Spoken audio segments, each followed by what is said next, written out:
You're live. Wow, I am live. I am live.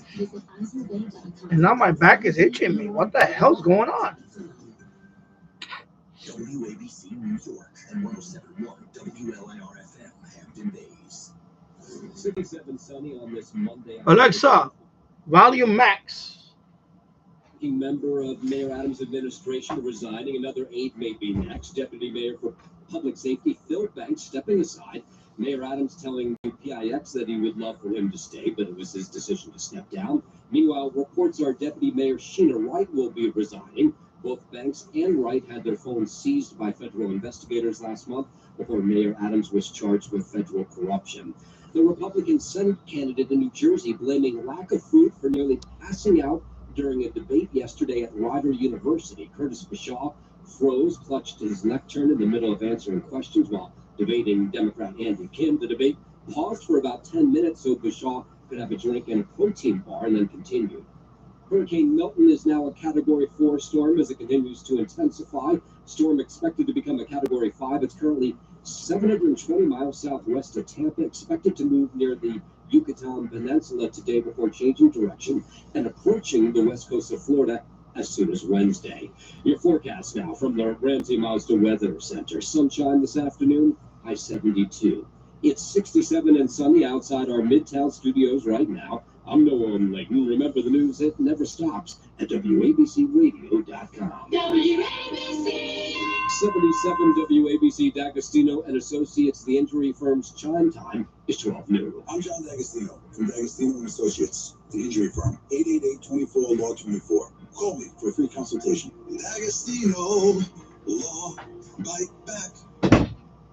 Hot Radio 77 WABC. So your son, Anthony Chester, is a hero. And nobody's heard this story. You can give us the inside scoop of how he became a hero over the weekend. Sure. Anthony Chester Slee, who's grown up at WABC, both the old facility and this new facility. He's been a regular fixture. In fact, he's here 3 days a week after school. He works with promotions, advertising. He does a little bit of everything. He's radio. And his stepfather is Governor David Patterson. I call him my husband-in-law. So Friday, David Patterson was part of the 5 o'clock roundtable discussion. He generally participates. He's like the only Democrat. One there, 2 beats. We know the Judge Weinberg. He said he's a Democrat. Yeah, that doesn't sound like him to me, but Patterson is a Democrat. So he was leaving, and Anthony left with him, which they normally do. And Anthony's here, they take the subway home. Conditions right now. And that night, they always walk the dog Bella. Sponsored by Members Mark Purified Water. The dog. I like cold water. Since I was there. And it's a much older dog, but it's Anthony. Let me take my Centrum. To walk. And apparently, while Anthony on his own was walking the dog, he saw these 3 teenagers who had scared the virus. Stop. All right, and the 2.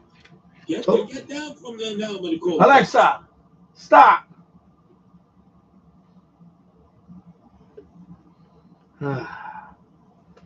And of course, the 2 beats. Total beats. And one more. Trying to get back into the routine of taking vitamins after quite a few months of just not taking them. So, again, Centrum and the Total Beats. Go back over here. There you go. I'm still not taking that testosterone supplement yet because I didn't work outside in the yard yesterday. I was thinking about it, but I want them not going outside yesterday in the yard. Tomorrow I'll do that. My wife will be home tomorrow, so that'll be a good excuse to be outdoors all day. Yeah, I don't know. It's getting to that point now where I don't know what's gotten into her. I suspect something, but it's not that. I know somebody's gonna say, "Yeah, she's cheating on you."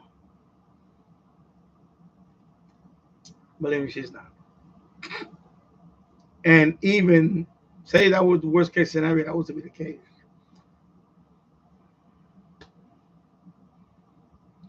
What are you gonna do? Not much you can do.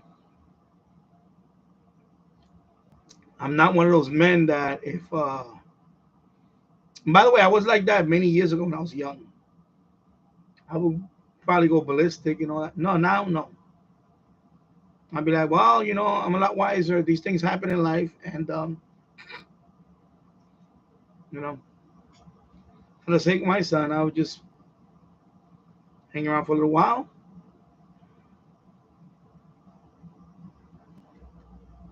But that's it. I wouldn't cry a river. Put it that way. Be honest with you. Anyway, conditions are not that good. I tried to do some FT8 this morning. Conditions are horrible today. Let me go on my blog and check the. I think the K index was like 6 for 10 meters. I think it was close. Let me go here to. I have to go to the website.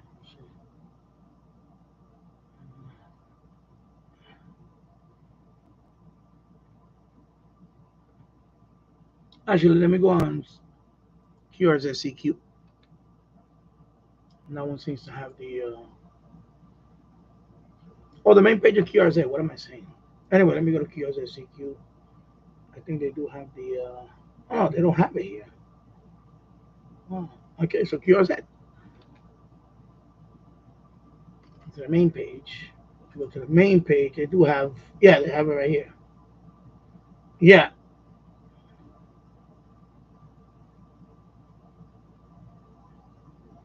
Right now, conditions are poor. It was fair.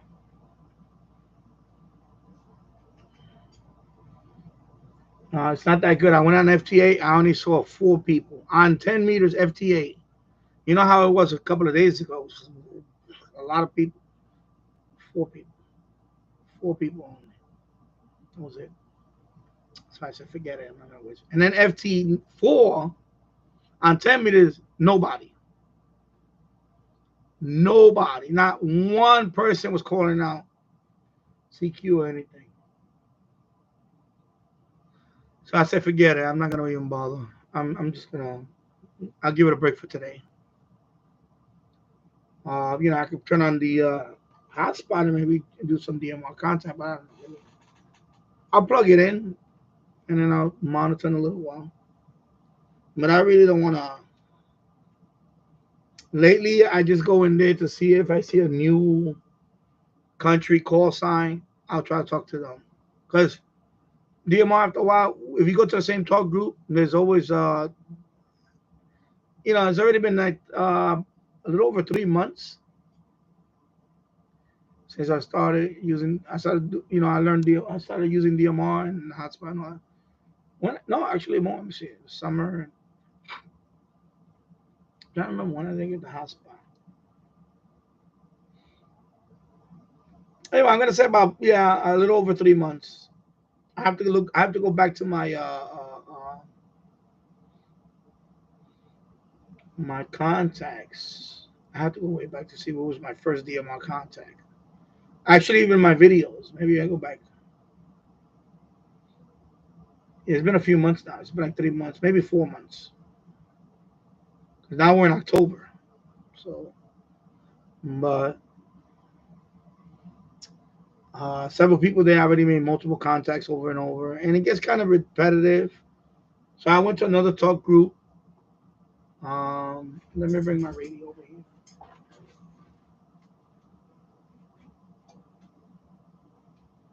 So of course this one, with the OpenGD77 software, I put in a few talk groups in there. B-U-2-E-H-B. How you doing again, Nick? Yeah, I think we spoke yesterday, didn't we? Hope you're having a great day, my friend. Hope you're having an excellent day. We certainly are over here in the UK. Let me know what I done. So if I go to contacts, DMR contacts, I have talk group 94. So I have talk group 91, which is the biggest one. That's the worldwide Brightmaster Network. That is the biggest talk group out of all DMR. It's talk group 91 worldwide. I'm not going to be able to see it, but let me see if you're able to. Let me try to see. Problem is the display is not the best display. It's just this thing is so bright. I have to put it in an angle. Literally. There you go.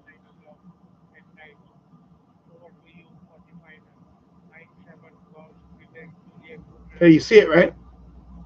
So talk group 91 is the biggest one. Which it's worldwide. Everybody goes there. When you first set up your DMR radio, everybody wants to go there to make a contact right away with anybody in the world. That's why I go to all the time. Then you have, there's a lot of them. Hello, Tessa. Good morning. Well, good afternoon. Past noon. Hello, Danny. Going to stick around for a bit before studying this afternoon for an exam that I have tomorrow. How was your Sunday? It was okay. It was kind of boring. It was kind of boring. I didn't go out there to. Actually, I had to take out the air conditioners from the 2 windows upstairs. So I did that and I had to clean up a little bit of it, but it was boring. So talk group 91 is the biggest talk group, and good luck on the exam. And talk group 92 is Europe. Yeah, I have this AC left. I'll do that in the next couple of days. So I have this one. So talk group 91 is the biggest one in Brandmeister Network. And by the way, if you want to hear how let me if you want to hear DMR conversations, no, I haven't got it yet. I'll talk about that in a bit. I already put the request for a refund. If it doesn't show up today, today's Monday. I figure we had the Rosh Hashanah and all that stuff, and I don't know what's going on. If I don't get it today, then I know it's not. Is something's going on. I already put the request for but I have to. They kind of denied the request, the refund request yet because it's too early. So they said I have to wait 10 days from the time. So right now it's like day 3 of that. So by the end of the week, by next weekend, if I don't get it at all, then they'll give me the refund. They have refunded me before. I never had a problem with AliExpress giving me a refund. But hopefully today it'll be here. Because today's Monday, is a regular day. There's no, I figured Thursday and Friday because of the holiday and then Saturday. Saturday is just a short day, and Sunday's closed. So I figure it got to be here today. If it's not here today, I'm done. I'm gonna assume that something happened to it. So yeah, Columbus Day next Monday. Yeah, next Monday. So if it's not here today, then I pretty much know it's not gonna, And and after I do the refund request, if it happens to show up, oh well. But I'm done. I'm just gonna get it, and I'll reorder it later on. I'm not gonna order it anytime soon again. I'll just switch back and forth for now. Because I waited too long already for it, and I'm kind of like anyway. So talk group 91 is the biggest one on DMR. And by the way, if you want to hear those conversations, if you want to hear all the DMR stuff going on, I'm going to put this website for you. I'll put it in the description. Also, you can go to this website and you can listen to all the conversations going on. You just click on any of them. Let me put the URL in the, it's called, it's the Brandmaster Network host line. So the URL is, yeah, I forgot to tell you guys before. So if there's a whole bunch of boxes, I'll show you. I'm gonna put the URL so you can see how DMR conversations they I'll show you. So right now, let me move this over here. So this is the hose line network. See the URL? Hose at Brandmeister Network. So right now, 91 on Talk Group 91. Somebody was just talking, right? You can't hear them until you click on it. So if I click on it, you should be able to hear it.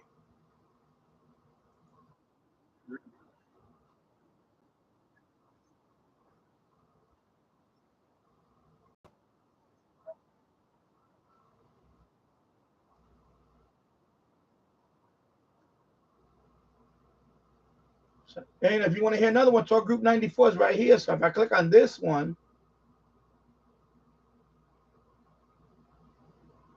and I spoke to him last night, this guy. So right now nobody's talking here. Yeah, there is all over the world. Right now, Belgium, let me see, Talk Group 206.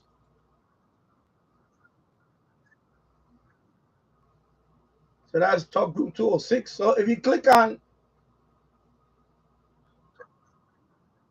all right, so now, so I went back to 91. No, I don't have Cyprus. I went back to 91.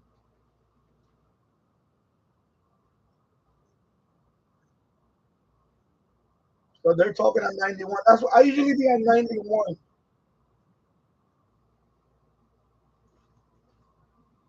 Those I'm usually. I am eventually gonna put all the other ones on my.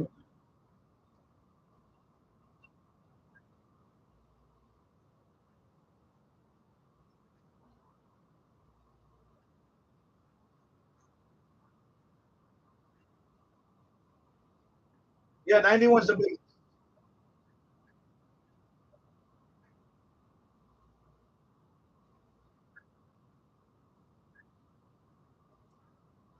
Okay, I need to be quiet. All right, there you go. So anyway, so the hose line, by myself, hose line, you can. I can't get it to shut up though.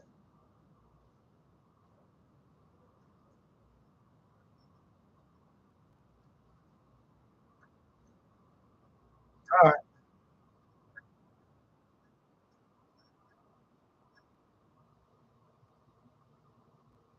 Mm,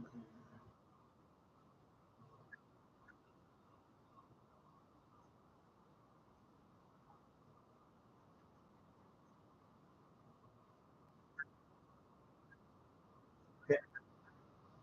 All right. Let me just refresh it because I can't get it to shut up. That's the only thing. Yeah, the only thing I can't do is get it to shut up.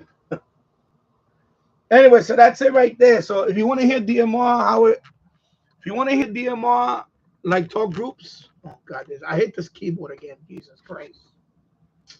Ah! That's why I want to change the setup because this camera needs to be mounted somewhere and not hitting my keyboard. Yeah, so 91 is the biggest one in Brandmeister. Okay, so Talk Group 91 is the. I only have a few in here program,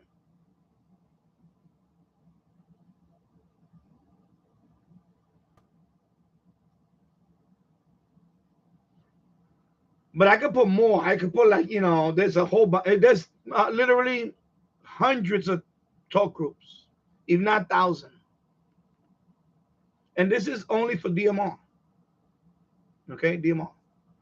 Of course, Yesu, they have their own talk group network. So that's Yesu, that's another thing. But this is DMR. So if you want to just listen in and see how it before you get your technician license, you know. So Talk Group 91, those people that were talking, I spoke to both of them before.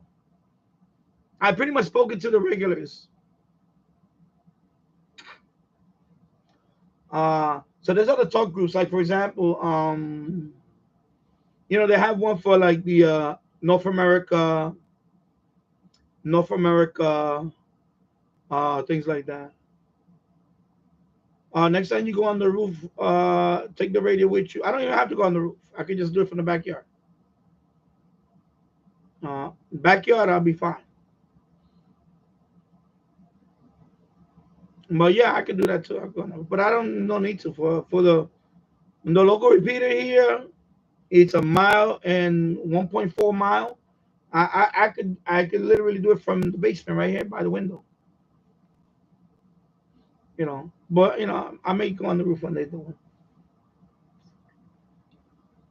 The only issue I have with repeaters,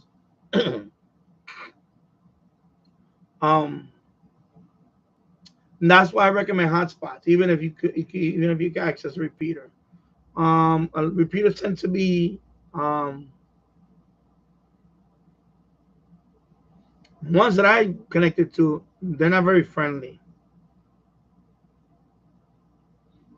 They're not very friendly, especially the closest one is owned by the Yonkers Radio Club, and they always monitoring in there. They always, you know, I just don't feel comfortable.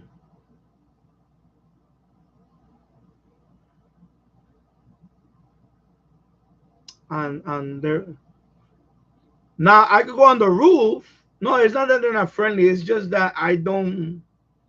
A lot of repeaters are like that, by the way, because you got to understand a repeater. Let me explain to you something. A repeater is just, it could be in somebody's house, in a building, and somebody's running it. You just gotta apply for a permit for that. I guess it's a permit. I don't know the whole protocol of repeaters, the how to apply for it. But I know, and it's like that's their hotspot, and they just want to share it public. And sometimes I think they frown upon people that use it a lot and stay on for a while.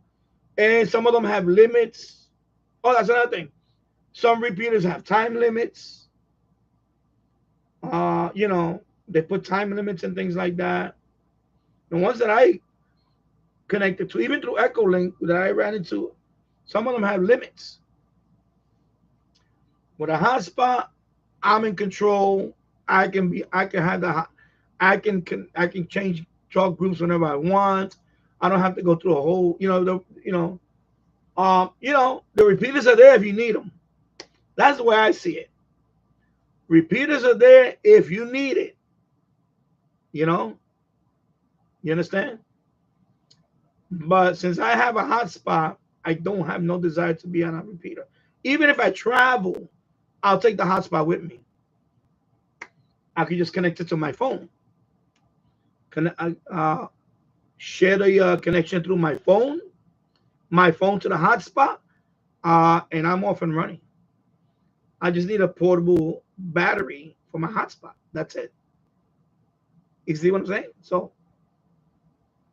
and I could share my hotspot. I could make it public if nearby somebody. But I'm not doing that. But you can do that too. There's no permit. There's no permit to have a hotspot. For a repeater, you do have to have certain requirements. Yeah, portable power supply, battery, whatever. It's just USB power. So and then your Wi-Fi, I can just use. I could tether it off my, I, from my phone. To share my phone. You could do that too. Because it's voice. It's very low bandwidth. It's not going to take a lot of bandwidth on your data. Not that much because it's very low bandwidth voice. So in fact, I know. Did my radio DX did it before. I have not done it. I just don't really want to be out there talking to your mom. I just don't really care right now. But if I had to, yeah, I can do that. Even if I go to a hotel room again, hotel Wi-Fi, just for the hotspot, I can do that too if I wanted to. Just for the hotspot, I could use that too. I could always take it with me. So wherever I travel, either my laptop, my phone connection, or whatever, because it's just a hotspot to talk. That's it.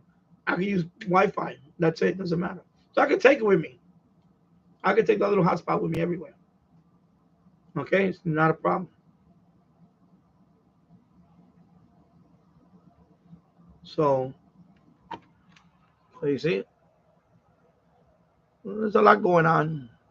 So see, now that, for example, conditions are not very good today, I could be just talking here. I could just talk here all day. So, I need to program more. See, I have Talk Group 91. Talk Group 92 is Europe. So it's primarily for Europe. Talk Group 93 is for North America. Talk Group 94 is Asia and the Middle East. And Talk Group 95 is Australia and New Zealand. But I noticed I've been to a few of them. It's dead. It's dead.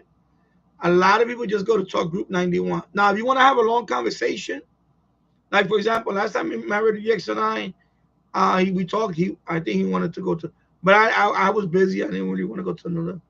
But I could have went to another room that's more dead, and me and him would have spoke for a while, because nobody would have been in that room. Not that many people.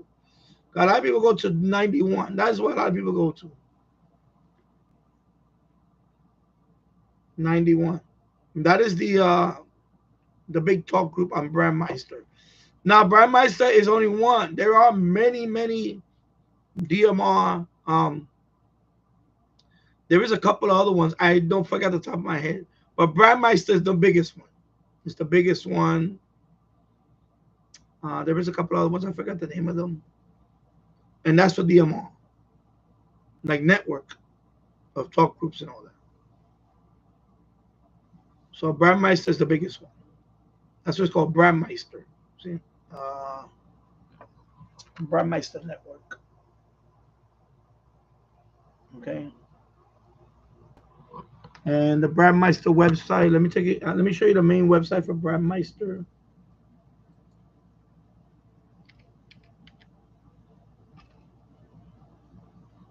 So this is the main website of Brandmeister. So it's brandmeister.network. So this is all, all the activity going on right now. Okay. So this is my dashboard when I, okay. There's always somebody on talking. Always somebody talking. Now, of course, you do need a license. You need to get, when you get your technician license, you have your call sign, then you can register for DMR. You need a radio ID first. You need a number. It's like a 6-digit number. I forgot what number they're up to now. Mine's like 300,000 something. Right now, I think they're over there. I think they're approaching 400,000 users worldwide. I know when I registered for mine, I was in the $300,000 range, number range. My number off the top of my head, I can't remember the number. But anyway, let me go to my Pi Star. My number's there. I'll show you mine. Yeah, so my ID is 320-8546. So it's already actually more than that. Yeah. Anyway, it's way over. I think it's about 400,000 users worldwide, registered users. 400 doesn't mean that's 400,000 at a time. It just means that 400. Many people register that rarely use it, whatever. But I think the number is 400, almost at 400,000, I believe. So I'm at number 320. I have to check my. Let me check my configuration. I'll tell you, man, because I think they added a digit. They added a digit. Yeah. So it's actually, no, actually it's 3 million. Yeah, 3 million. But I think active users, I think is about almost 400,000. That means that within whatever uh, and when you go into the, like for example, the dashboard, right? Let me go to my Pi Star. So my Pi Star, this is one. This is who keyed up or talked on Talk Group 91. Okay, so that's what I see on my dashboard.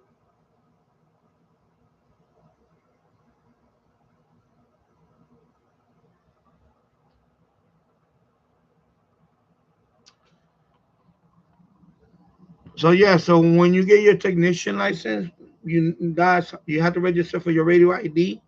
Once you get your radio ID, then you register to Brandmeister, and then you set up, and then you have your hotspot. You can put all that information there, and that's it. It sounds more complicated than what it is, but I already done it. My radio X has done it. We took away the learning curve. So in the future, I may make videos on this, but there's videos out there on it already. It's just for me, like I said last time, I'll make the video. There's a demand for it. But yeah, the hose line, hose.brandmeister network. I put the link there. If you go in there, you just click on one of the boxes. You see, like this one is Talk Group 91. So if you click in there, you hear what they're talking. So right now it's the guy from Russia. Okay, now nobody's talking. So and then now the Luke guy is talking. So he's probably talking to the Russian guy. Maybe they're talking back and forth. I don't know. But you click on it, you'll be able to hear it. And any of those talk groups, you can click on it and just hear it. You can just listen to them. So that way uh, how they talking there. You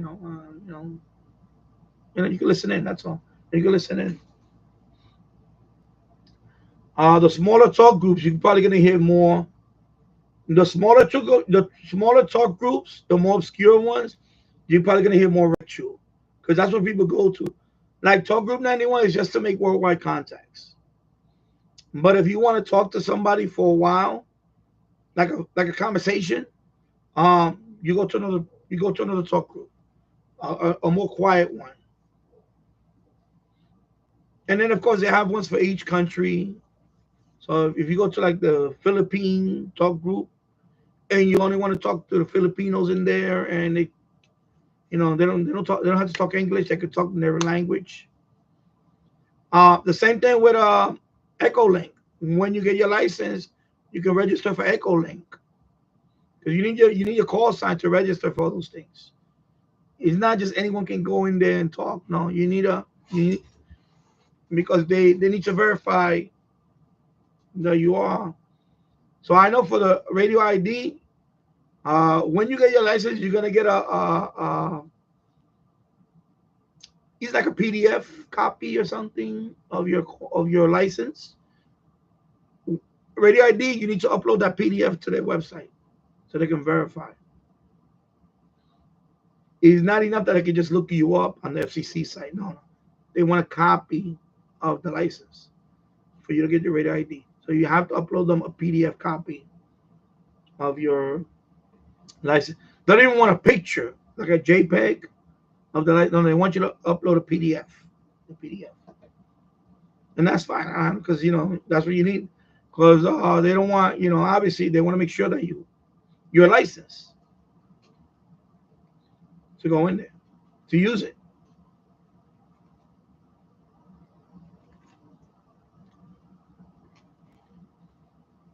So here in hose line, you can just click on it. You should be able to listen in. Just listen. You can just listen to what's going on. And it doesn't matter what conditions are. It's always busy. They always have people talking all over the world. All over the world. You know. Yeah, I can go into smaller talk group like the Cypress one. That's 280. I could go in there, maybe talk to somebody from Cyprus, but I don't want to. I don't want. I don't want to. I don't want to be looking for. Eventually they'll. Talk group 91. Eventually, they'll show up in talk group 91. Maybe when I'm down to like one country left. Right now I'm at 80. I got a new country yesterday approved. It's not even a country. It's non-DXCC. But I got credit for that one for the world, for the DX world, non-DXCC. So that brings me up to, I believe I'm at 88. Let me see. Awards.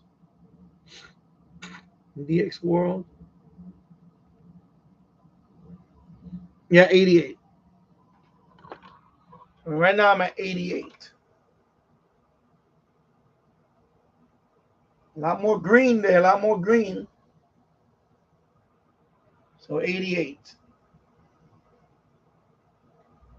Of course, mix is not, but still, I just want the mix. Obviously, want that one first. 88. It was a non-DX. It was a non-DXCC confirmed. It was on 6 meters. So he finally confirmed it this morning. I got that one confirmed this morning. So it's a non-DXCC. That means that they're not registered to any particular country. It's just like it could be a person that just not registered to any country. I don't know. It could be anything. I don't know. I have to look at the criteria. What makes them non-DXCC? They just don't have a country. If you go down the list, I'll show you. Let me go down to the list over here of the countries.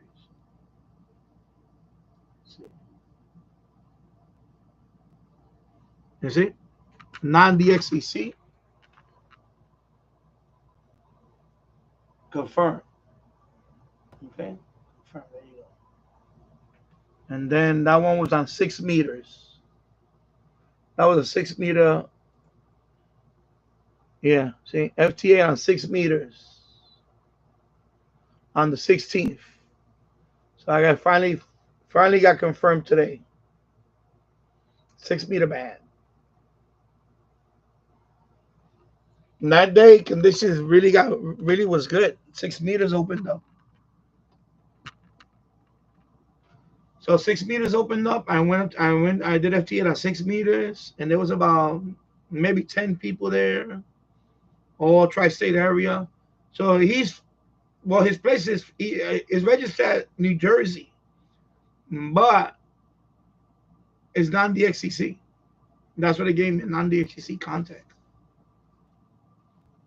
And I made contact with him before on 10 meters, but it never got confirmed. So this time around, it got confirmed. So I'm like, so I got a double whammy. Not only is non-DXCC, but it's a 6 meter.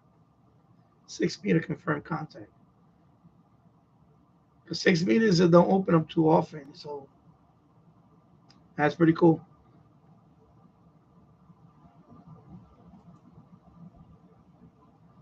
So 88, so I'm 12 away from the 100 on that.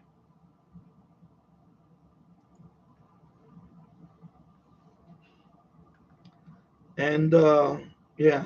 So, and another thing is I will do the I'm gonna film the unboxing of the newest transceiver that was sent to me from SH Data. They contacted me last night, and they are gonna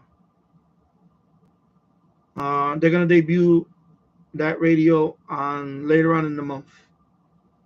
I believe it's gonna be on the 23rd. So they asked me if I can make videos now of that radio. I showed you the radio. I'm not gonna show it now because I want to make a video on it, and then I'm gonna do I will do the official unboxing, and then I will fire up the radio, turn it on, and see how it looks. So stay tuned for that. And that'll be interesting that they're getting into this part of the radio business, transceiver. That'll be pretty interesting. I'm hoping that after maybe in the future they can do a type of HF rig, or HF transceiver. That would be cool. If they can do that in the future. I think they want to see the result. I think they want to see the response about this one. So I'm gonna do the unboxing, and then I will make a few videos on it, and maybe Tasso, maybe that's the one I go on the roof with, just to connect to a local repeater. But like I said, the first, like for example, the Radtel, I connect to a local repeater, but it seems like every time I connect to the repeater, another thing is when I connect to my local repeater, other than when they do the nets, I know for this repeater they do the nets on. They have a few days they do different on depending on the I think on the band. So I believe it's Thursday nights for the VHF 144. I think it's 145.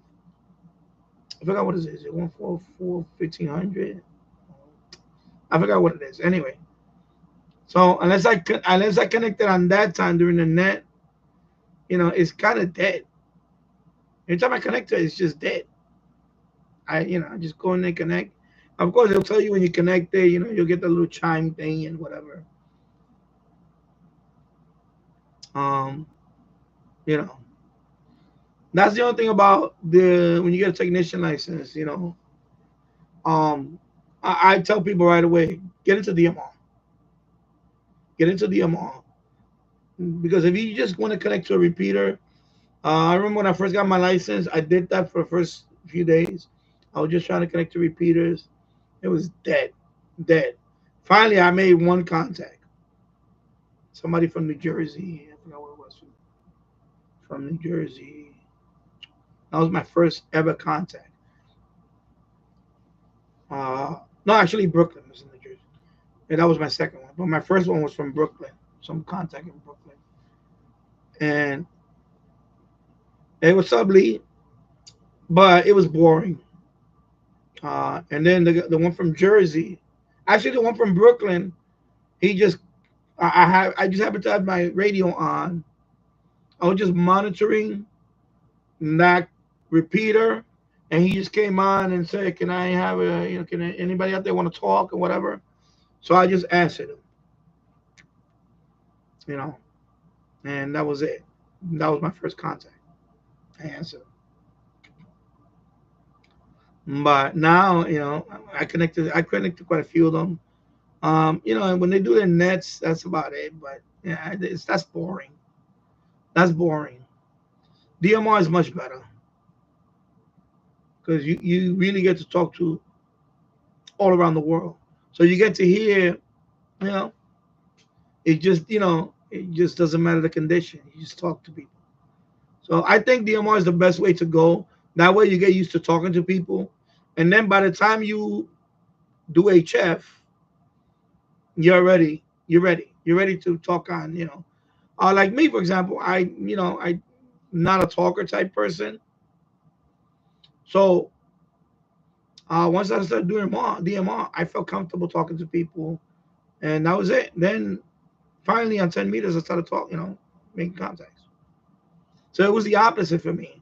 I know people say, "Oh, you get on, you know, get off the repeaters and get your general right away." No, I haven't got my general yet. I don't know if I want to get my general anytime soon. I mean, yeah, no, I'm not a talker. I'm really when I got my license, my plan was not to talk a lot.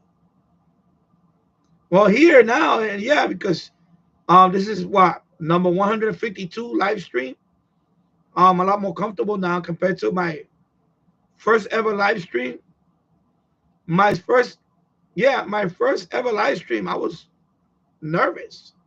I remember that one. This was a few years ago, and then I didn't do a live stream for like 3 years, 4 years. And then my second live stream is the one I did 2 years ago. And I was a little nervous. I'm not gonna lie, I was nervous. I try not to show it, but I was nervous. You know, you gotta understand something. When I started my channel, I used to just do videos on the radio, just showing the radio. That was it. That's how I started, just showing videos with the radio, not talking. Then I think after that, I think when I bought my first old radios, like the Helicrafters, I made a video that I had two Helicrafters and a long jeans, Symphony. And that's the first video that I actually spoke. And that video did very well. People liked it. People didn't. Nobody complained about my voice. Nobody put a stupid comment. And then after that, I felt comfortable talking. You know.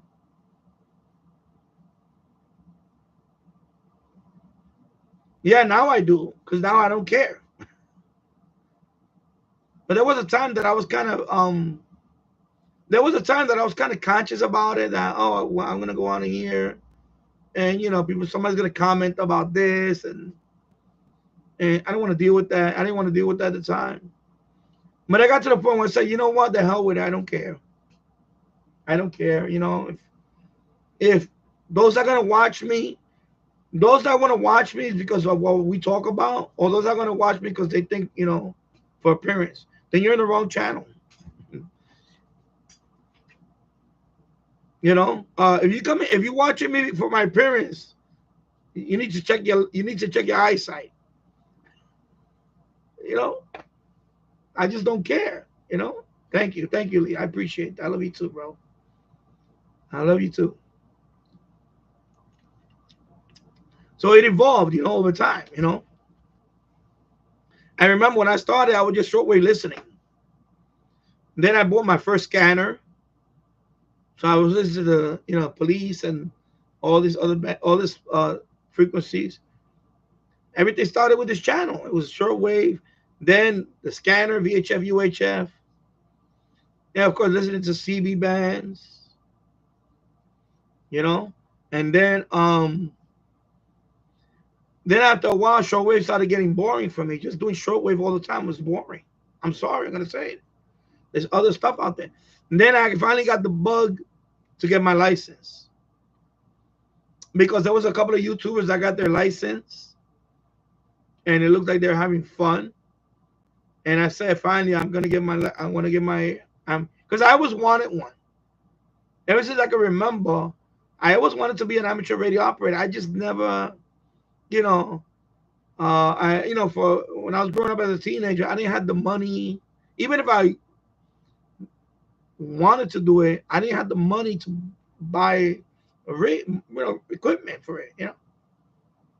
So now that I'm older, I don't want to say money's no object, but now I can enjoy the hobby. And I am enjoying the hobby. So now is where I can, and also, for example, I companies like SH Data, when they send me radios too, that's nice to see, So I gotta try out that new rig. I mean, new rig. It's not a rig. It's just handheld. What am I saying? It's nice that the people send me stuff too.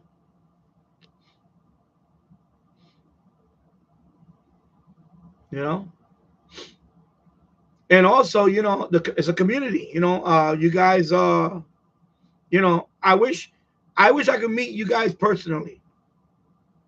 The guys, the regulars that are here, because I know, it's a community. You know what I'm saying? Like, I know, because I can tell you, I say it all the time. I don't have nobody around here that is even remotely interested in radio. And I know somebody said, well, you should join the club. No, I don't want to join the club. I don't want to join a club. I have a club right here. My club is right here. My club is right here. Why would I want to join a club? I don't want to join a club. I have a club. I have a club of YouTubers. More interesting and more fun than go to then drive to a club and sit there with a bunch of, you know, whatever. I don't want to know. I don't know. Old farts, maybe. I'm an old fart, but older farts, I don't know. Sorry, I don't care. I got my club right here.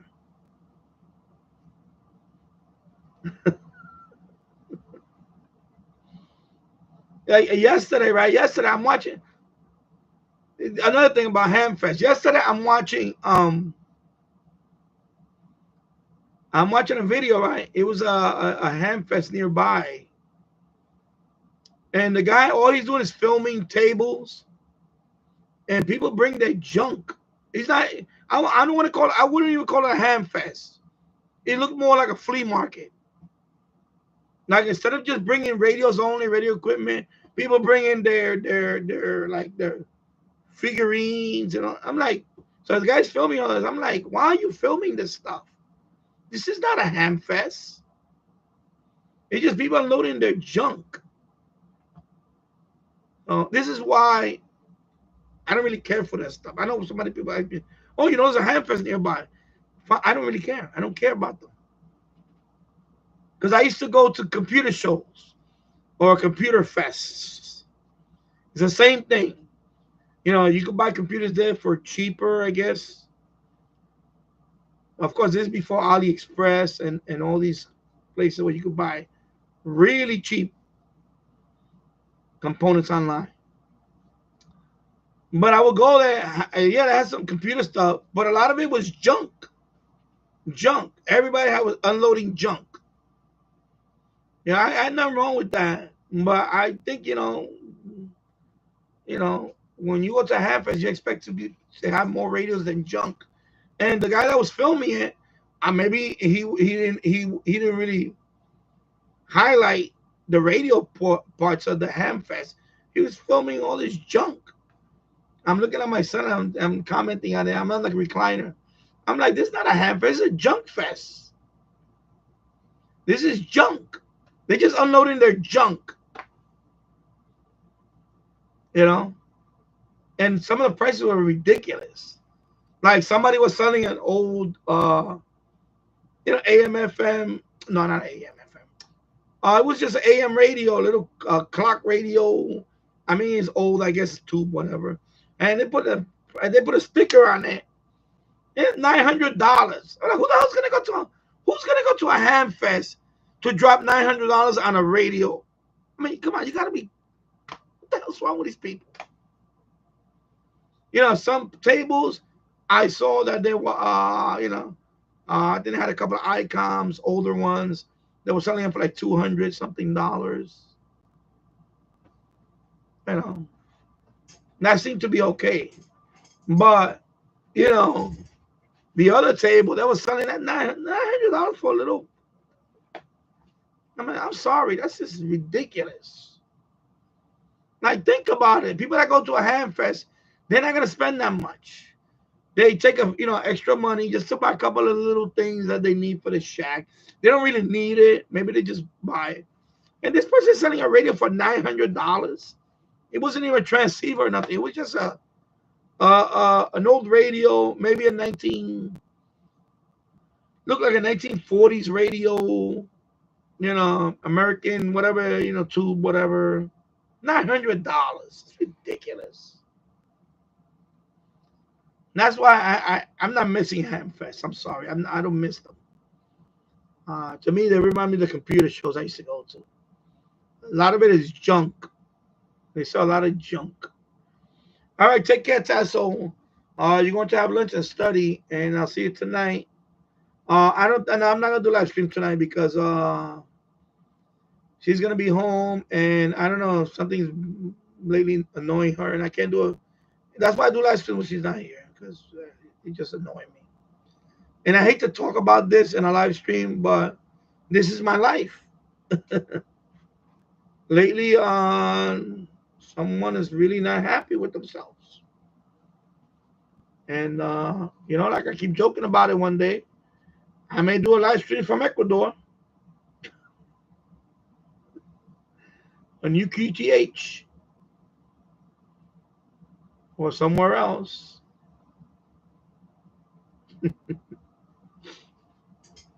So yeah, I'm not gonna do live stream. I'm not gonna do baseball live stream tonight. And I'm doing this one now just for a couple of hours or so, and then I'm actually doing laundry right now in the next room, in the boiler room, doing some laundry. Let me read up here. Yeah, it's just the repeaters. The ones that I connect to here, they're then there's not that much going. Even though there's a whole bunch of them around here, they all seem to be dead. I find DMR better.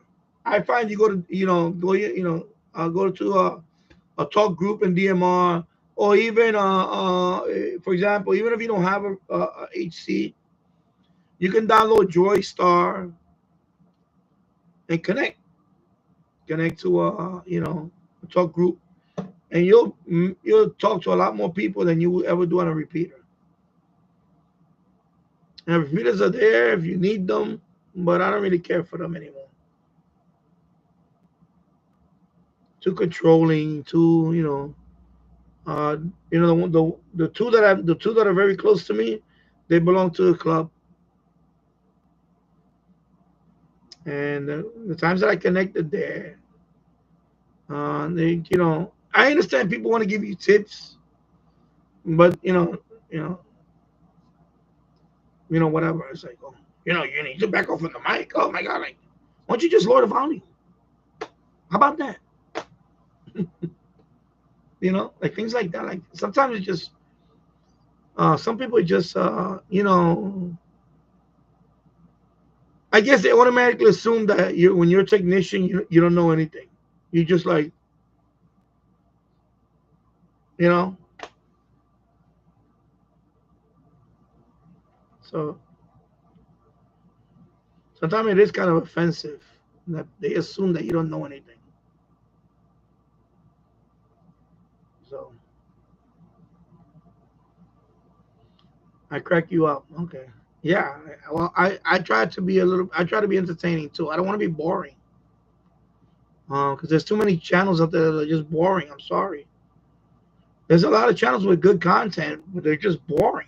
They're boring as the way they present it.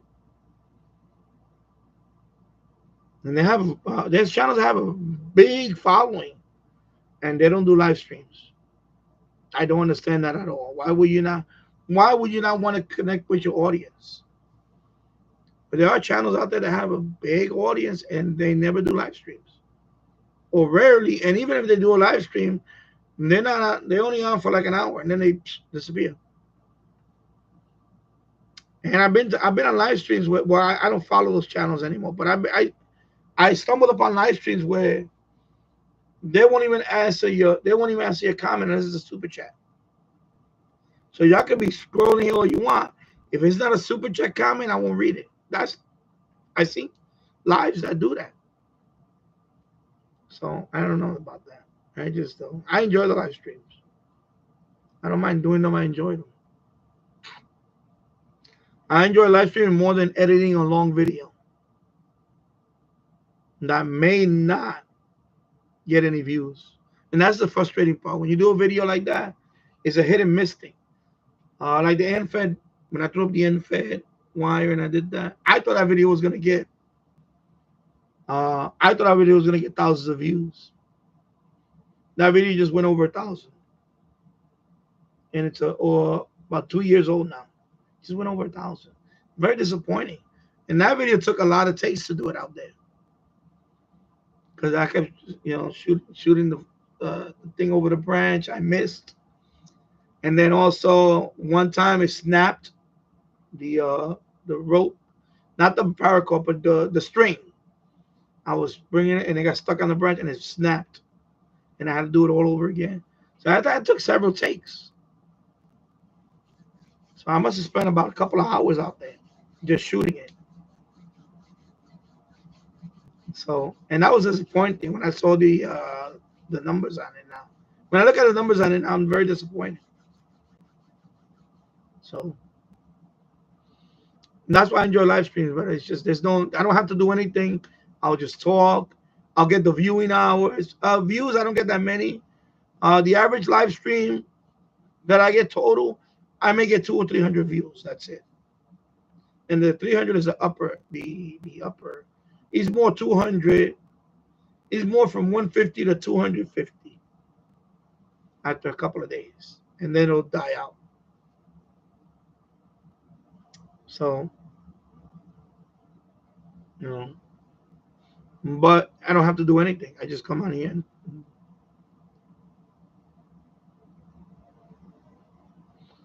Tasso, you and one other cat channel inspired me to do my live stream, but mostly you because you especially to post videos. Thank you. Lee says, "Hey, I'm short-sighted too. No pun intended." Yeah. Tasso, if you have told me that I would be doing live streaming, I would have said you're crazy. Yes, same here. Many years ago, when I started this channel, I didn't think I was going to ever do live streaming. And then, I guess watching Jill's over time, I started thinking about it. But at first, I was worried about what am I going to talk about,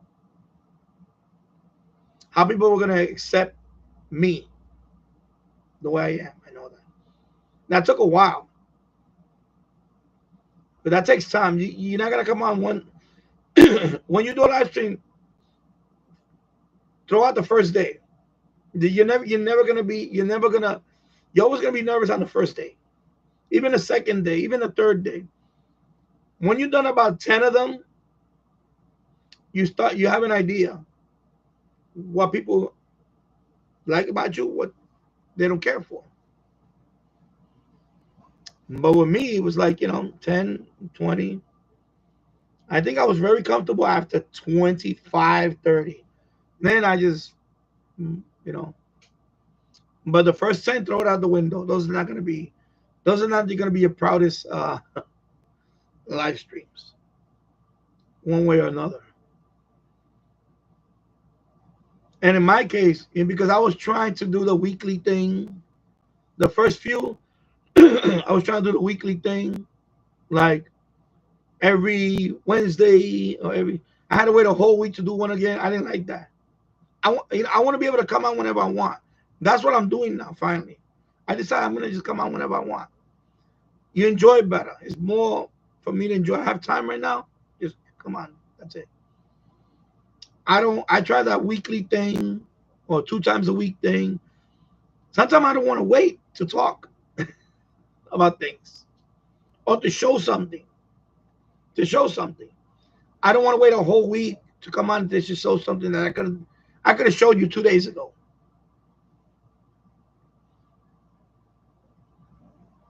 And that's why I finally, I learned over time. I'm not doing that every blah blah blah this day. It's too predictable. It kind of in my case, it loses its luster because then you have to plan what you want to talk about, and that day you might not be in a good mood, but now you got people waiting for you. And that's another thing. And I don't like that. I was never good at those things. I like to just come on, and that's it. And people say, "Oh, I don't get the updates." Well, you're just gonna have to hang around my channel. That's it. I know that's kind of messed up in a way, but yeah, you want to watch, you better hang around. Better check out my channel every freaking day. At least, okay, is he doing live today? Let me go check real quick. Whatever, that's it. When I was doing that every week thing, like every Saturday, excuse me, like every Thursday or I got sick of it quickly. I got sick of it. I didn't like it. Let me close this hose line thing. Let me close this. So, it wasn't for me.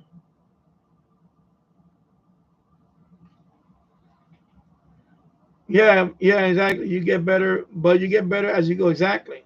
As when everything in life. Exactly, Tasso. You get better. It's like practice. You get better. And there's some people that are not gonna like you. That's it. You know, when I go to his chat, there's people in there that clearly don't like me. I say hello to everybody, But I noticed that a couple of times they'll say hello back. Yeah, this person doesn't like me. Either it's a political thing, because also, some of them are politically, all the way to the left, and they don't like my talk. That's fine. I don't care. I can talk to people on the left. It's the left that can't talk to people on the right or in the middle. Because I like to think I'm in the middle.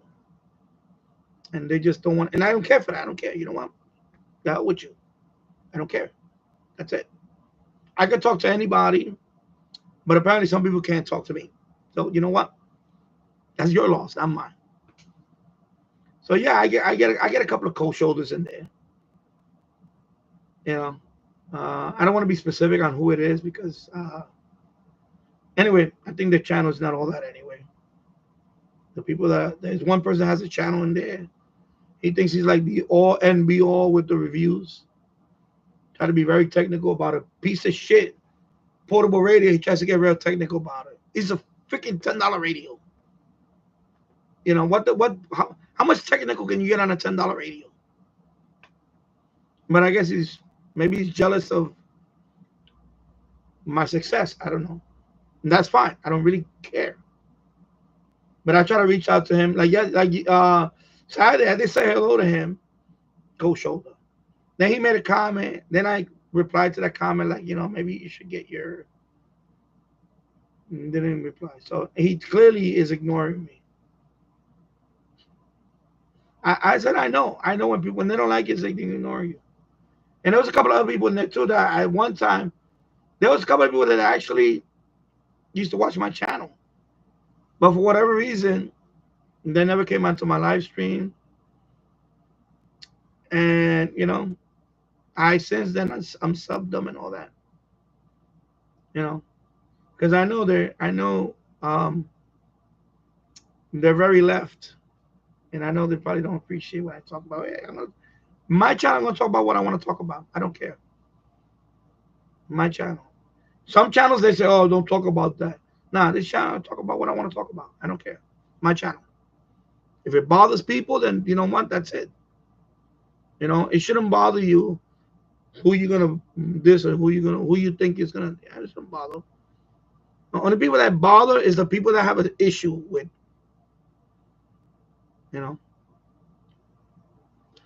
Tune in. You're the reason I got happy with talking to someone online. You never know what can you meet since I met you, and that is super cool. Yeah, exactly.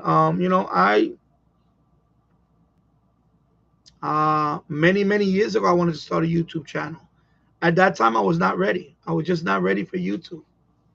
I was not ready for YouTube channel. And then when I started doing the Shortwave channel, when I started this channel, I still was like hesitant. Like, I don't know how this channel's going to do. But it was received well. So I was like, okay. So, of course, everything evolved after that, You start with non-talking videos. Because I was never into the showing something and playing music in the background.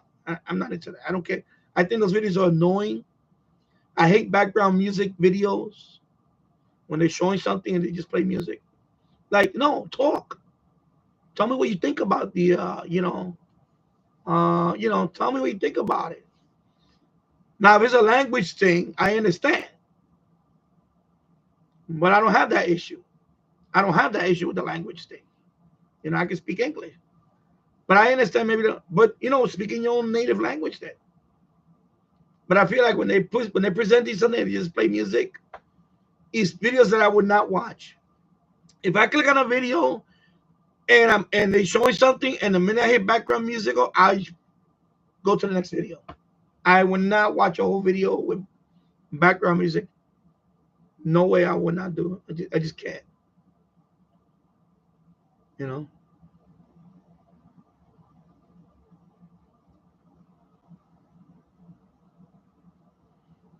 Yeah, Lee. Oh, I appreciate that. And not, exactly. I know you said that no one ever accepted me like you did. Thank you.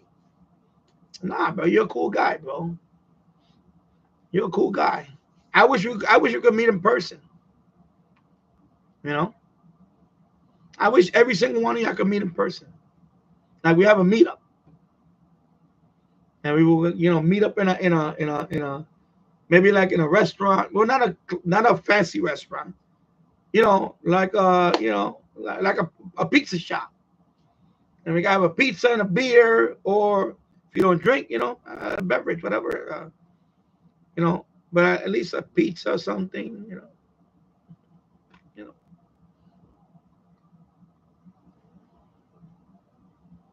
Yeah, Altuna, you're one of the few realists. When you see real, you recognize it. Yeah, thank you. I appreciate that. Thank you, James Farley, for the super chat. I really appreciate it. And hello, Dan Robinson. Hope you're doing well. And hello, Michael T. Radio 1972. And hello, Glenn Dansler. I hope you're doing well. So I'm just on today because it's kind of a slow day and conditions are not that good right now. Conditions are not very good right now. So I said, let me just come on and talk about a few things today. And let me see this guy. Is it the guy from? Oh no, there's another guy. Okay. I thought it was the guy from Maryland. Yeah. So hello, James Farley. Do you think you're being shadow banned? I don't know. I don't know. I really, James Farley. I stopped talking about that already. It's just that it is what it is. It is what it is. I don't know. You know, trying to remember who said that to me. You don't think about the stuff that you cannot. Don't worry or don't really pay mind to stuff that you have no control over. So I have no control over that. I've been on here almost every day. You would think my streams would start showing up on the main page, but that's not the case. At least one time, put me on the main page. You know. So I don't know. I don't know what to tell you. I don't know. I just don't care anymore about that. It is what it is. It is what it is. Hello, Different Gear TV. I hope you're doing well. I know Monday, my son was up late, and then I had to get him up I had to wake him up this morning to go to school. He didn't want to get out of bed. He was like, "Ugh." I said, well, you had a 4-day weekend. I hope you enjoyed it. Back to school. But next week I know there's Columbus Day is next week, so he'll have another day not to go to school. Columbus Day. So, but I feel for him because I'm like that. I'm not a morning person. When I was a kid, I was not a morning person. Introverted kid. We like to be, we introverted also. We think a lot. We're deep thinkers. I think a lot. Uh, you know, right, right away as a kid, I forgot. I forgot how it is to sleep a lot of hours. I didn't appreciate sleep until later on.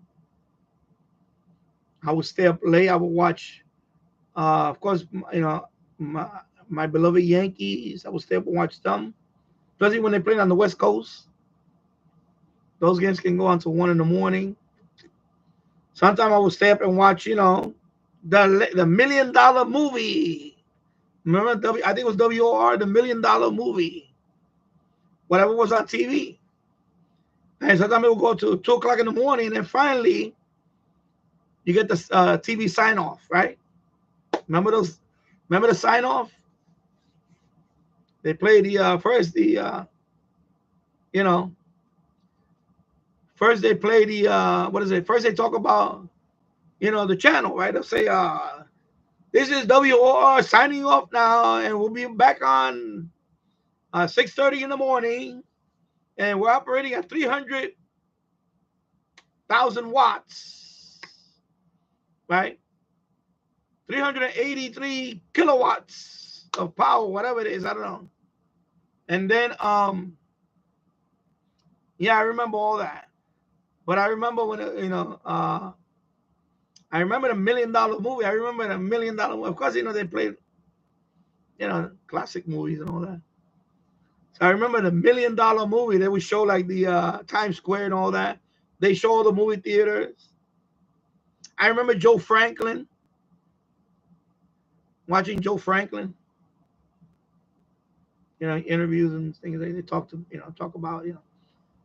So yeah, Joe Franklin.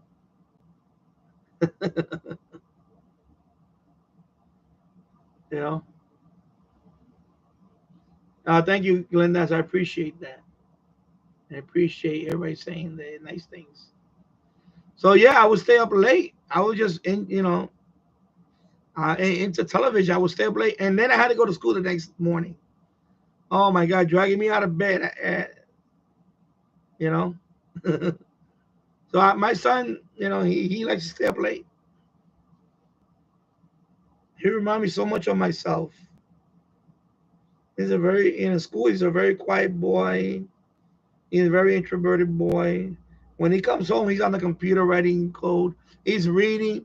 He's going on YouTube, watches videos and things like that. So much. He reminded me so much of myself when I was. And then of course later on I got into sports. So maybe I don't know, but I'm not gonna push that with him. I'm not gonna push. I don't push those things on him. Being I want him to be athletic and all that. No, I don't. Yeah, Tom Snyder. I remember Tom Snyder. Yeah, Bowling for Dollars. Yeah, the 4:30 movie on Channel 7 WABC. Yeah.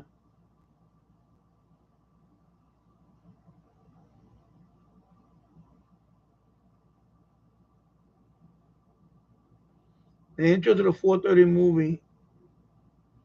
Yeah, now I don't. Yeah, I could watch them now. That yeah, I know because the other day I was showing my son. The other day I was showing my son the test patterns and all that. And I explained to him that there was no 24-hour TV back then. There was an end of the broadcast day. You would get the national anthem, and then it would sign off. You might get a test pattern for a while, or you get the snow. It totally cut off the. So some channels they would literally shut the transmitter down, and you get the snow. So I'm showing this to my son. He's like, yeah. And then it was up to yeah. I used to do TVDXing after the test pattern. Okay. Yeah. So I remember the test patterns and I was explaining to him that, the ones with the color bars, and then or the round one, the circular test pattern. I was showing him different ones. On Google Images. I was showing him, oh, this is a test patterns for. And then we started watching videos. My son and I were watching videos on YouTube about the sign off.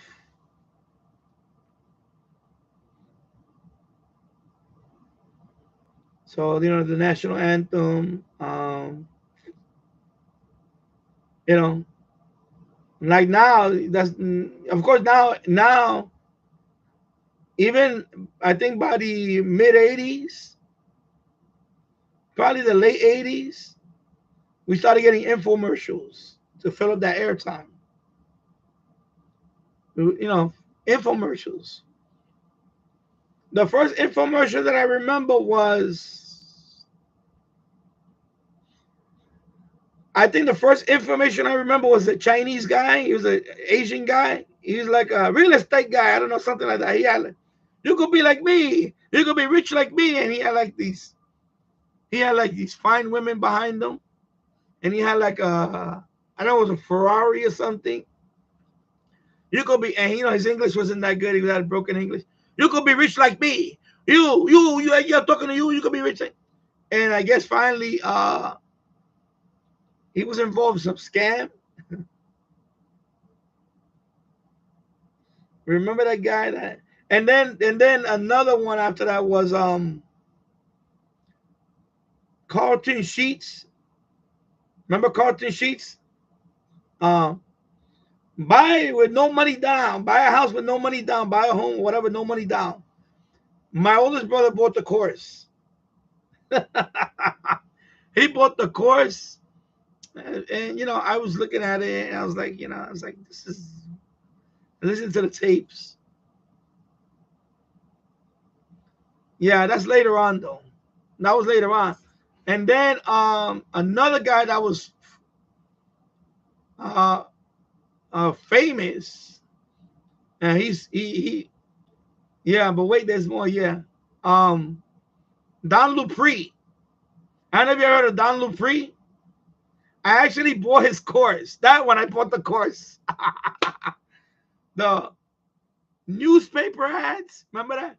You could put classified in tiny ads all over the country. Remember how the way he talked? Don Lupree, remember? He lived in a 1-bedroom apartment. Remember Don Lupree? He lived in a 1-bedroom apartment. He was broke. And they put tiny classified ads. And so I bought that course. Oh my God. Did I buy that course? And, you know, there's several businesses you can get into. So I went with the 900 number business. So I actually bought a 900 number. I bought a 900 number. It was a sports. And there's several that you could get like a dating line. So I bought a 900 number. 900 number. It was a 900. Remember the 900 number craze? That, you know, you dial 900 number. And they charge you like by that. They charge you like a boatload by the minute. So you will get a commission from that.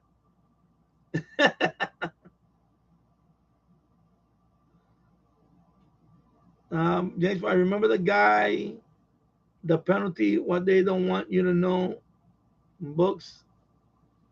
I'm trying to remember that one. Anyway, so Don Lupree, then he came out with the world's greatest vitamin. By that time, I tried the 900 number. That thing didn't work. I actually made flyers. I went around. I started putting them all over. I started going to some businesses. Can I put this flyer here? And then go ahead, whatever. I don't care. You know, nothing. I got nobody. And then my friend, a friend of mine, decided to do the same thing. And, you know, he tried the same thing. It was bull. 900 thing was. And then I think you know, because I did learn one thing I take about one thing I do learn I learned about that is the classified ad business. That does work because later on when we wanted to rent rooms here,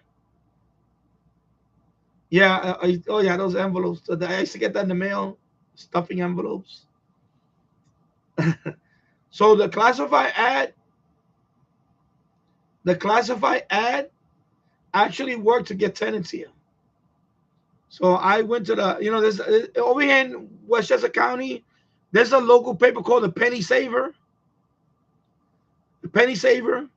So I went there and it's like, I think it was free.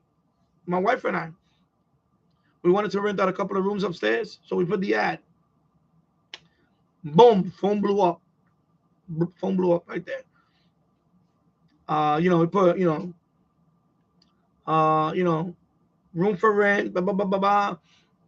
Non-smoker, no smoker, near public transportation. We put a little ad.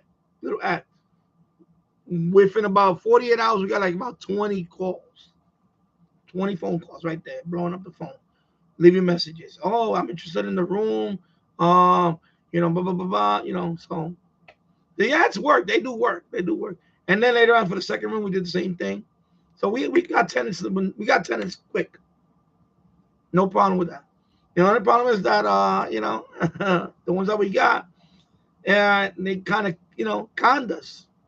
They were very nice in the beginning, and then they turned out to be the, you know, biggest D-bags. And then So Don Dupree, tiny classified. Then he got the world's greatest vitamin, and then finally, the FBI went after him.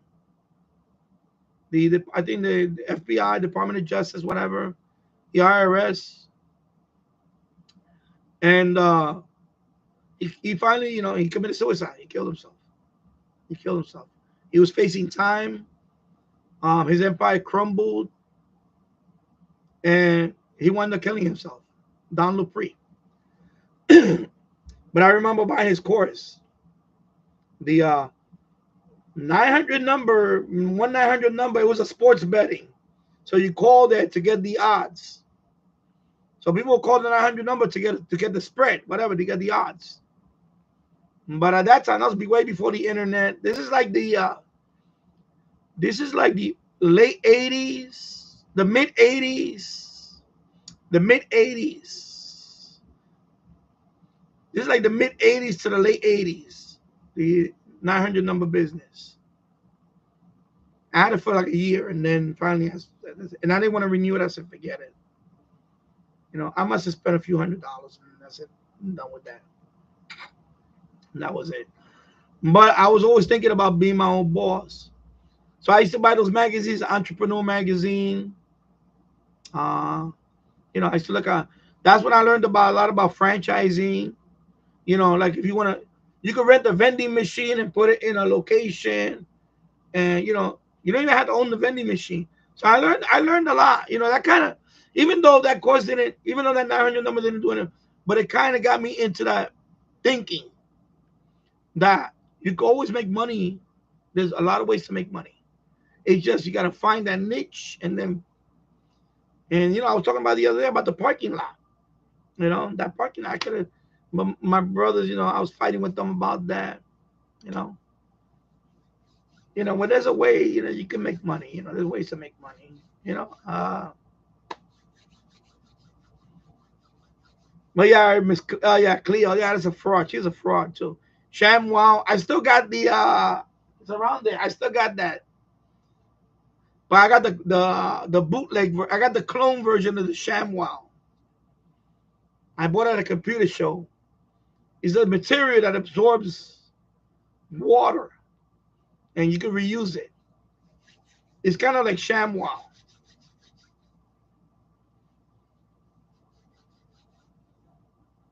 Yeah, Ron Popeil, I know the cooking stuff. And they used to look so good when he cuts it with the knife, like the roast. He would cut it out like, oh my God, make your mouth water. You cook that thing in a little electric thing? You really? Like, I don't know. I'm skeptical about that. Yeah. So the infomercials after the excuse me, my nose is itching. After around the mid 80s, that's when infomercials started taking over the late night overnight. Because that's what I would watch. I would watch infomercials, and then of course Tony Robbins. And I bought the course. I bought Tony Robbins, and I still have Tony Robbins. I have Tony Robbins on. All that's Tony Robbins. Tony Robbins, all that. I bought those on eBay though. But I bought the original Tony Robbins, the tapes. I listened to them, and it works differently for other people. I'm gonna tell you something though. It did work for me. It did open up certain things. That's when I really started walking a lot. He's like a motivational thing. Motivational speaker. So he's that. He's like a motivational speaker. But there's some other stuff there that actually helped me out. It helped me, especially when it came to money. Like about investing, about compound interest. I mean, the power of compounding. When you grow up in the Bronx and you're around people that don't know anything about anything, and I don't want to sound ignorant.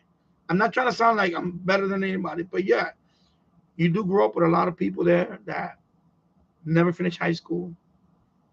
That even if they finish high school, I know people that finish high school and they can't read. They can't read. They just can't read. Or they barely do any type of math. So I guess they got through, they just pushed them along and got their diploma. But just by showing up to school. That's it. So Tony Robbins really did. And for me, personally, here we go. It's not a testimonial, but listening to Tony Robbins changed my mindset a lot of things. A lot of things. It opened up a lot of it made me believe in myself a lot. Because that's one thing that defeats us is the self-doubt. Self-doubt will cripple you. When you do self-doubt, that's when it cripples you. Because then you start thinking about you're putting an obstacle in front of you already. Before even trying, self-doubt will ruin you. Because then you're afraid to do this. You're afraid, when I met my wife, I just went up to her. We already knew each other, but I was already thinking about asking her, phone number. And I gave her my number. So I just said, she was just studying there in the class, in an empty classroom. She was there by herself studying. We already knew each other, so I said, hi, and I gave her my number. Said, yeah, you call me, use it, or you lose it. I said some cheesy line. I went out on a limb. I didn't think she was gonna even call me, and she called me the same night. She called me, and we spoke. We spoke for about. As soon as I got home, she called me, and we spoke for like 3 hours, and that was the beginning of a beautiful relationship. Sometimes you just gotta boom. That's it. Don't think about it. I always said that. Because my thing at that time, I was like, oh, she's Hindu, she's Indian. I don't know if her family's gonna even like me. I'm already putting obstacles. You don't do that. Don't do that. Just the hell with it. Or she might not be into this type of guy. She might be into, how some people, they peg themselves. They're pegged. You can't think about all that. You just got to go for it. That's it. And that's what I learned from him. You just got to go for it. Like he gave me that push. Just like the live stream. It took a while, but finally, I guess, the Tony Robbins and said, you know what, Danny? What you got to lose? Go for it. And that's what I get from the audio courses. It kind of gives you, I don't want to say the courage, but it gives you the, just go for it. If it doesn't work, you try. Remember they always say that? If it doesn't work, you try. But if you don't try, you're going to live with the regret. And that's more painful than trying and failing. You can't be afraid of failure. There you go. That's another one. Don't be afraid to fail. Because you can learn from it. You can say, okay, I failed, Elon. Elon Musk, you're going to fail a lot more than you're going to succeed. You're going to fail a lot more in life than you're going to succeed. That is a given. That is a given. But when you succeed, those are going to be monumental. They're going to be big. Okay? So you can't be afraid of failing. You understand? Yeah. And then, of course, Home Shopping Network and QVC. They will go on for, they will have like 2 hours or whatever. Now they have their own channels, but I remember QVC, and it would just be on for an hour or so.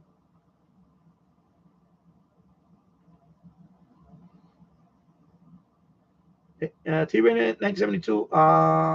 The intro to the 4:30 movie with the spinning cameraman used to scare.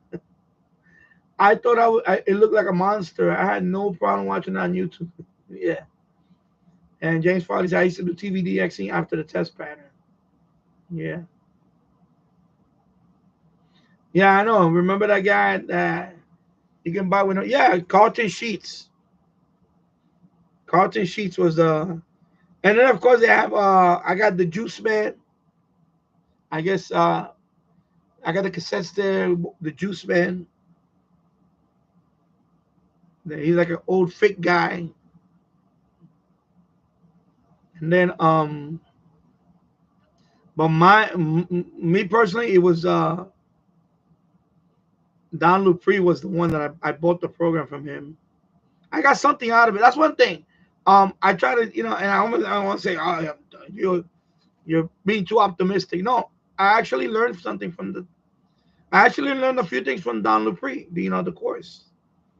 I never made money on the 900 number, but I learned some basic stuff on it about advertising, about press releases, about doing press releases. If later on, and then Tony Robbins, of course, the motivational stuff.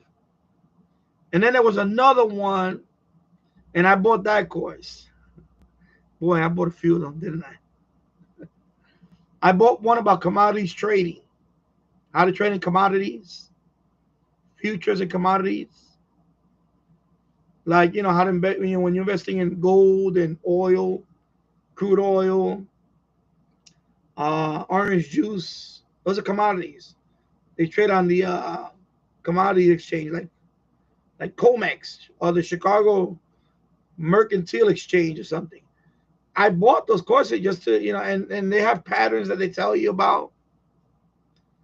And that later on helped me out with getting into stocks, getting into investing in stocks, investing in mutual funds. That kind of opened the door for all that. There wasn't a complete waste. I know my lips are chapped. They actually did help to yeah, so those infomercials, man. Now I don't know. Now I don't even know what. Now, of course, when you watch TV,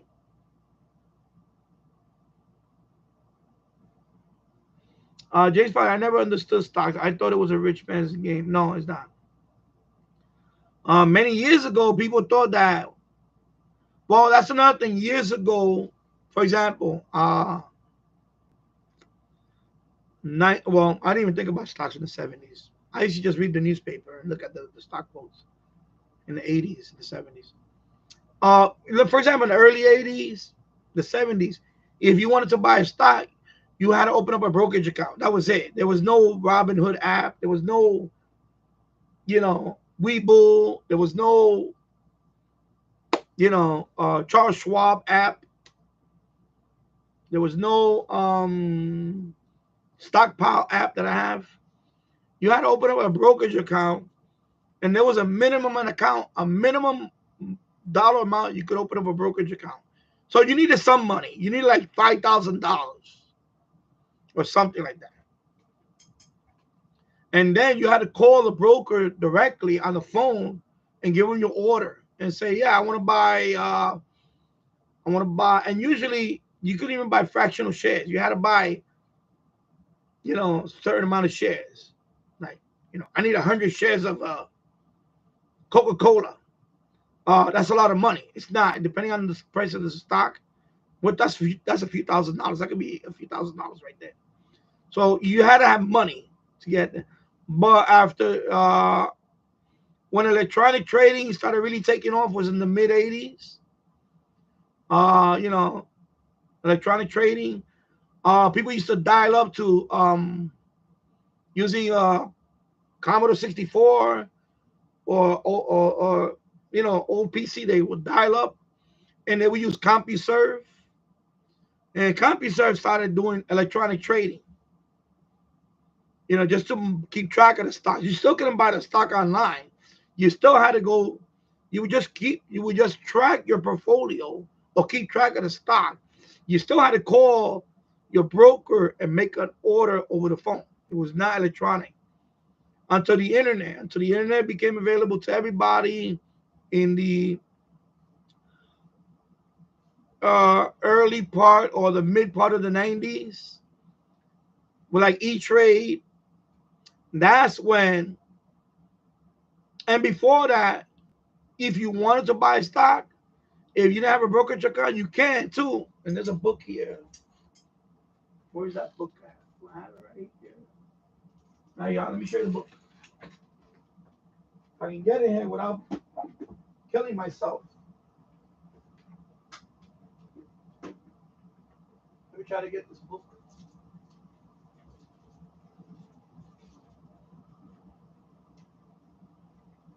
And this book was published in, let me see what year.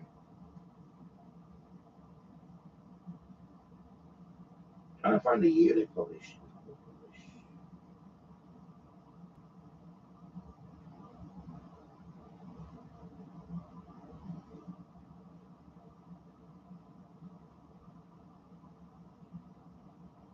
Trying to find the year. 1992. 1992.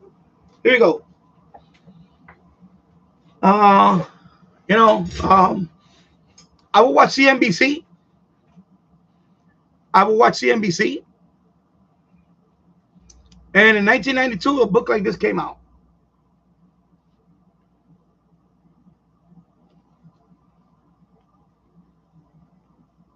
It's gonna be my yeah, I'm gonna take that soon. So this is what they call dividend reinvestment program. You can buy, you know, back in the early 90s, you could buy a stock without having a brokerage account. What you do is you gotta call the company. Each company has their own dividend reinvestment plan. Some of them are not available to the public. Some of them are just employees of the company. But some of them are available to the public. So I read this book. It has a list of all the companies at that time here. You know, you have all these companies.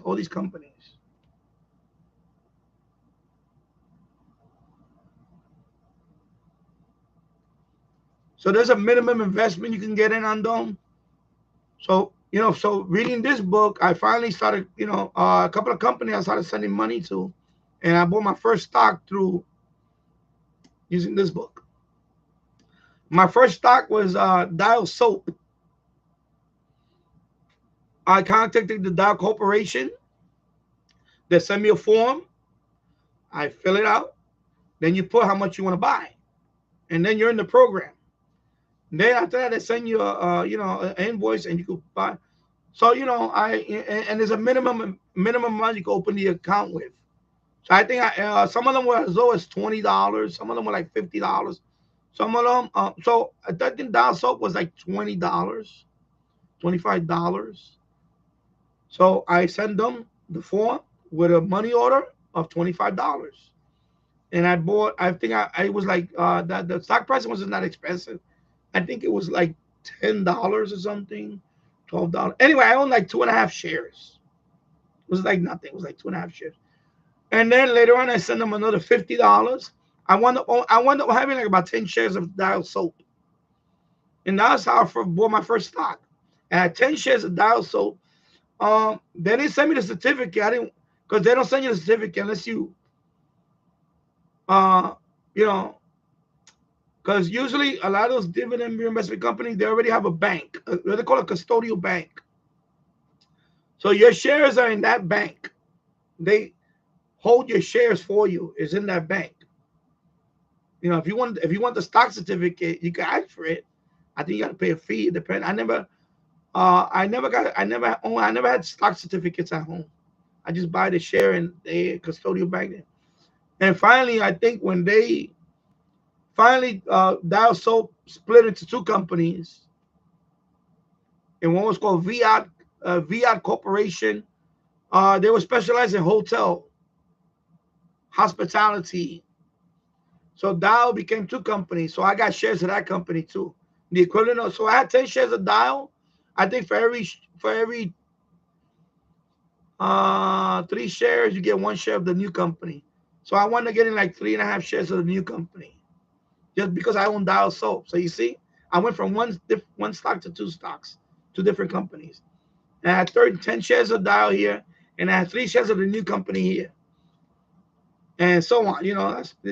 But remember, there was no broker. I just bought it from. So a lot of companies that do have directly. So you don't need to be a big wig, super rich to get into stocks. You can start with.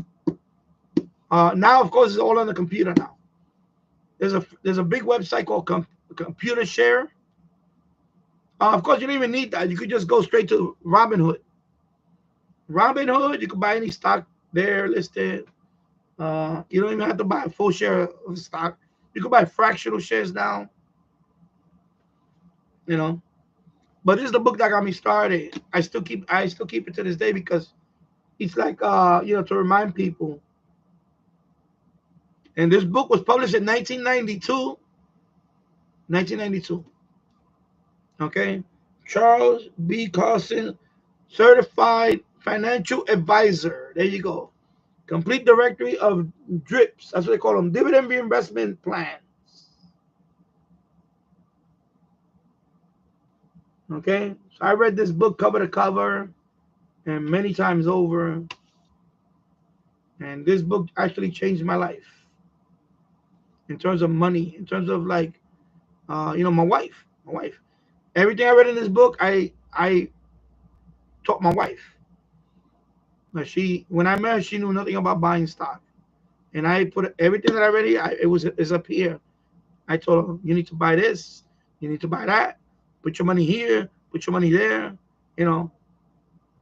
and change her life. I can say that. I changed her life. Okay?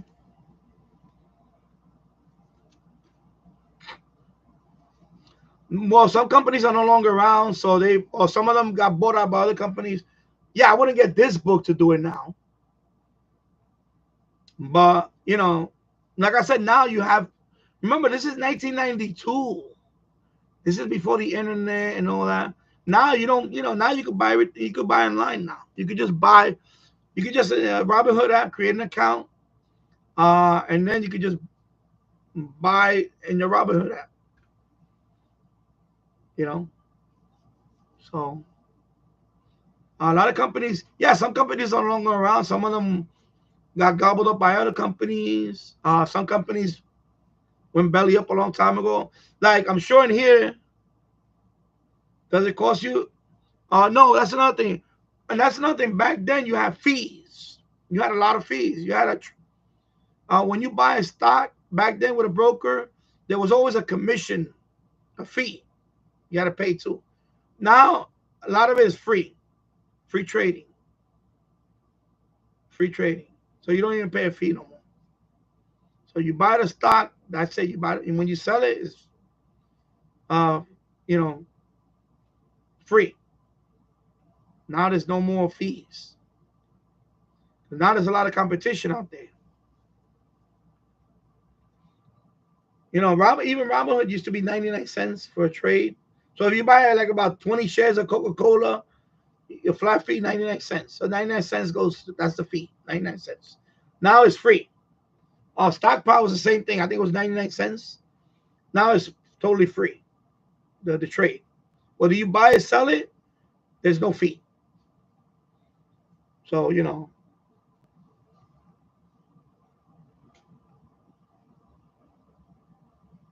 So it's not a rich man's gambling game. There is a science behind it. There is everything affects the stock price. News, world events, depending on what type of stock. There's many different sectors of industry. For example, we have oil stocks like ExxonMobil, Occidental Petroleum. Some current events will affect the price of oil. If the price of oil goes up, the oil companies are going to make more money because unfortunately the price goes up. Their stock might go up too. So, things like that. Of course, there's a lot of, technology, a lot of chip makers. Now they're doing AI. So if there's some chip makers are into AI. Now I notice that those stocks are going up in price. You know, like Nvidia. Nvidia is a big company now in terms of AI. Even Facebook, Meta, is now a big company in terms of AI. But remember, Facebook is not only, I say Meta. Meta is the company that owns Facebook. It's not only Facebook. Now they have other stuff. They have the Oculus. You know, they have those virtual world, virtual reality. Meta makes that. They make a lot of stuff. And it's not only Facebook. They have a lot of other stuff they're into. Now they're into AI. Same thing with Google. Google is into AI now. They have AI. So Google also. Microsoft has developing AI. Chat GTP is not a public company. It's owned by OpenAI. Last time I talked about it, I wasn't sure about it. But anyway, the company's called OpenAI. That one is private. That's a private company, OpenAI. But the concept of the Chat GPT is that really took off AI. So a lot of these tech companies now are doing AI. A lot of AI. And it doesn't cost nothing to start buying stock. You can buy stock with as little as you put a couple of bucks on, you put $20 in Robinhood, and you buy a fractional share of whatever. You got to go by. For example, I went by the philosophy of Warren Buffett. Warren Buffett is a famous billionaire. He owns Berkshire Hathaway. He owns a lot of companies. Berkshire Hathaway, his philosophies, he buys stocks that he uses all the time. He buys stocks on stuff that he uses daily. For example, he loves Coca-Cola. He likes drinking Coca-Cola. He owns shares of Coca-Cola, right? He likes, McDonald's.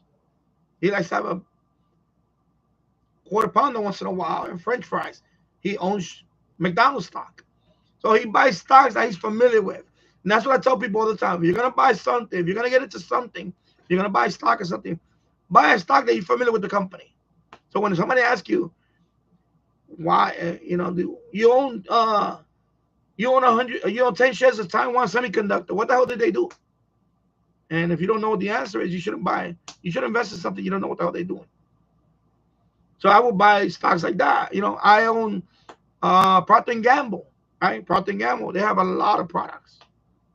Procter & Gamble makes a lot of things. Kraft Heinz, right? They make a lot of food stuff, right? And we all love Kraft mac and cheese. We all love ketchup. Well, I love ketchup. I like ketchup. Heinz ketchup, right? Mustard. I love the Heinz mustard too. I like Golden's better, but I like Heinz too. So you see, you're gonna buy a stock that you're familiar with. Don't buy a stock that you're not familiar with. You don't know what. A lot of people that have 401k plans, and the company, you need to put your money in this, and you ask people all the time, do you know what do you know what you're investing in? I just know it's a stock fund. Do you know what kind of stocks are in there? People don't know. I always say, educate yourself. Read. Now there's plenty of videos on there. Remember when I read this book, 1992, there was no YouTube. There was no YouTube.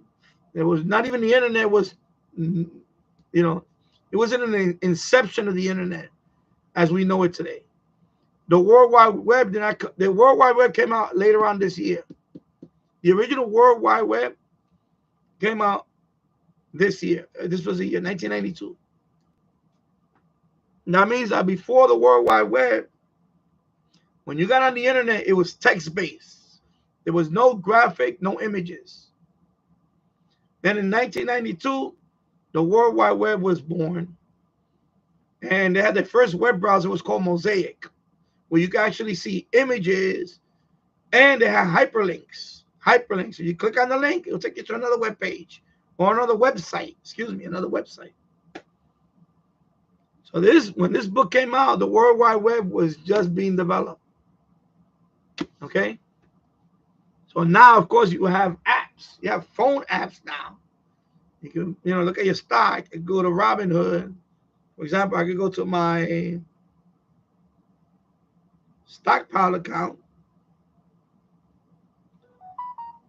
So I can go to my stockpile. Where's my stockpile? I could go to my stockpile. And of course, I got to put my fingerprint.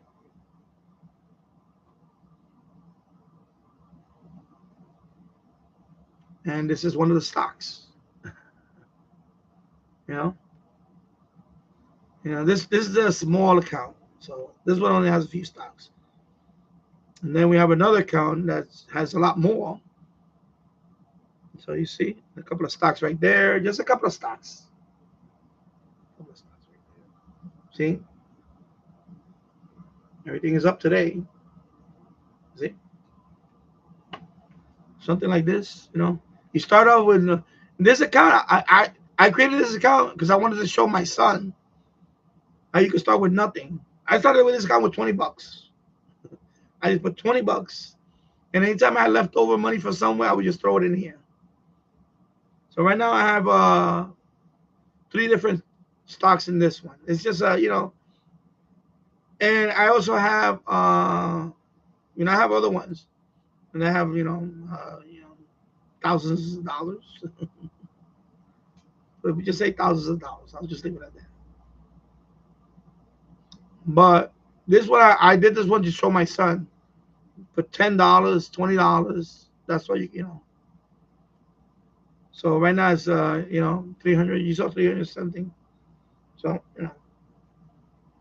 I have Robinhood account, and I also put the link on my Danny Finance. So if anybody signs up, I get a free stock.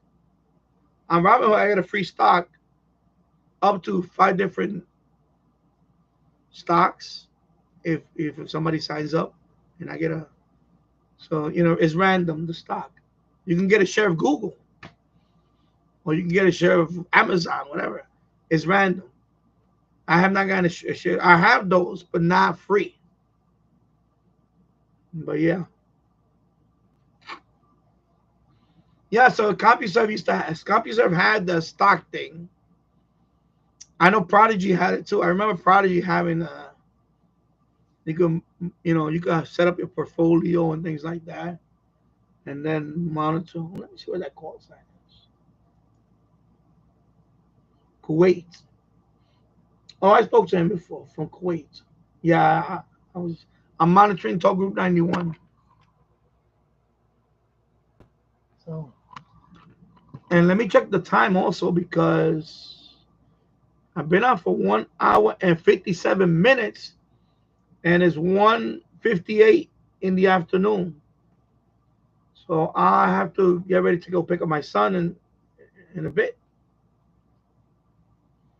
So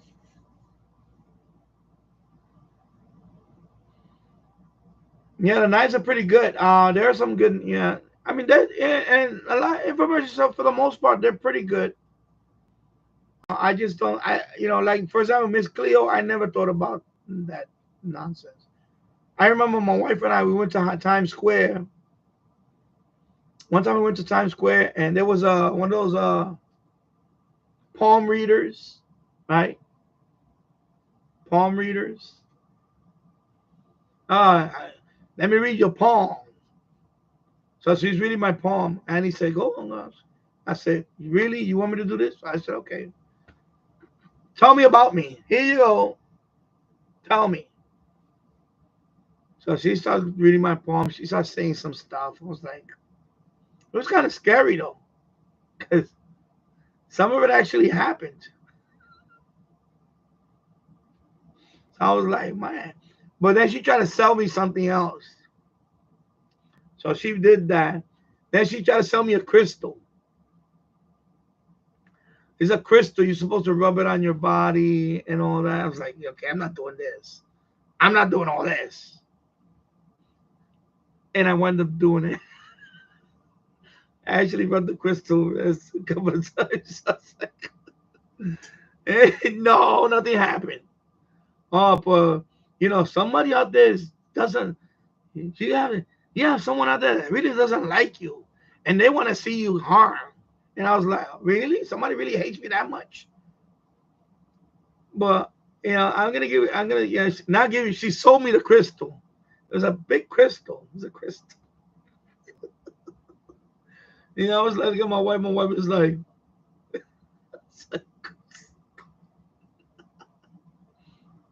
yeah, I know. I have one of those. I have it somewhere around there. I have I have the copper one. I have a magnetic one too. I have one with the magnetic. Yeah, it's supposed to your chi. Something about your chi. I have one that I bought it from li- what is it, wholesale liquidators, whatever it's called. Remember those national wholesale liquidators? We have one here in Yonkers, but it got damaged. The roof caved in, and they finally condemned it. Now it's an empty lot. It's been gone. But wholesale liquidators, I bought that bracelet there. I remember wholesale liquidators. Magnetic bracelet is supposed to help you with your chi, and it's supposed to relieve all your pain because it's copper. Everything is copper infused. That's another one. So it's copper. It had copper in it. The magnetic was, but I don't want to. Oh yeah, and there was another thing too. Those things that you put on your feet. What is that thing that you put on your feet and it's supposed to all that all your toxin goes through your foot? Remember that one too? I actually tried that too. My wife bought it. She was like, "You try this," and I actually put it on my feet. All these this get rich quick stuff. Yeah, I know I have one around there. I put that thing in the jewelry. I have a jewelry thing. I put all that stuff in there. I still have it. I know I still have it. I even have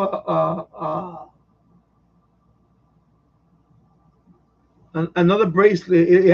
I know it had the magnets. I have a copper one and I had that magnetic one. I remember that. Supposed to, yeah, change your life. Feel energized.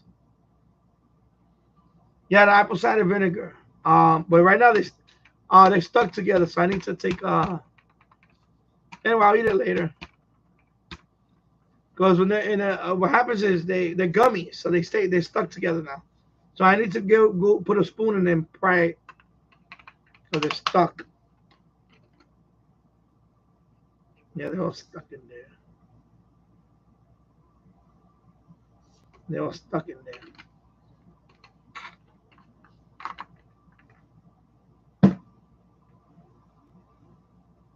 Mm.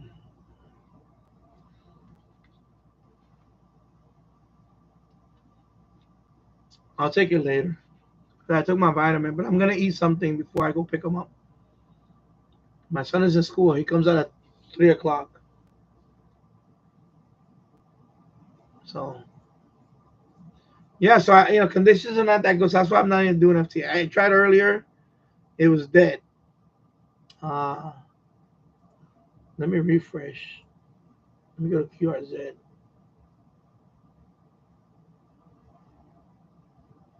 Yeah, see, conditions are poor. Look.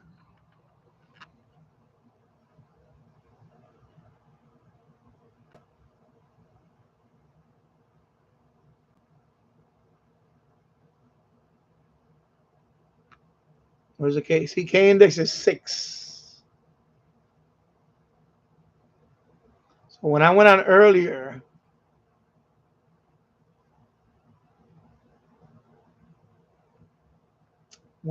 earlier, it was dead. FT4 was dead. On 10 meter, FT4 was dead. Nobody was on. And then FT8,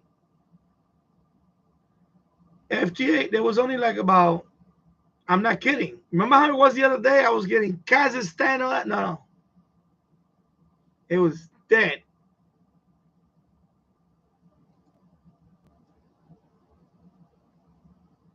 There was maybe about 5 people on. 5 people, and one was calling CQ. The other ones, it was, and I just called CQ. I called CQ for like 10 minutes, and then nobody replied. I said, you know what, I'm done. I said, I shut it off. It was dead.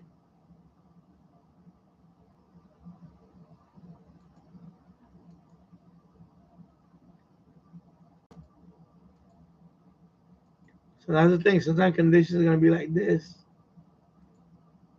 I was just gonna study my. Today I might sit down and actually study. Practice tests today.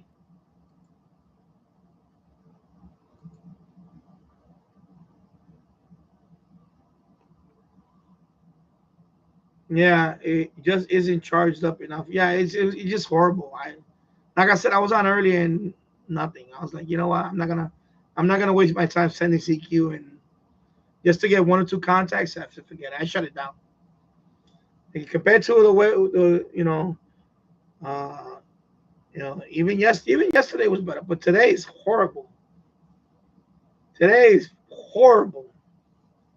I said, forget it.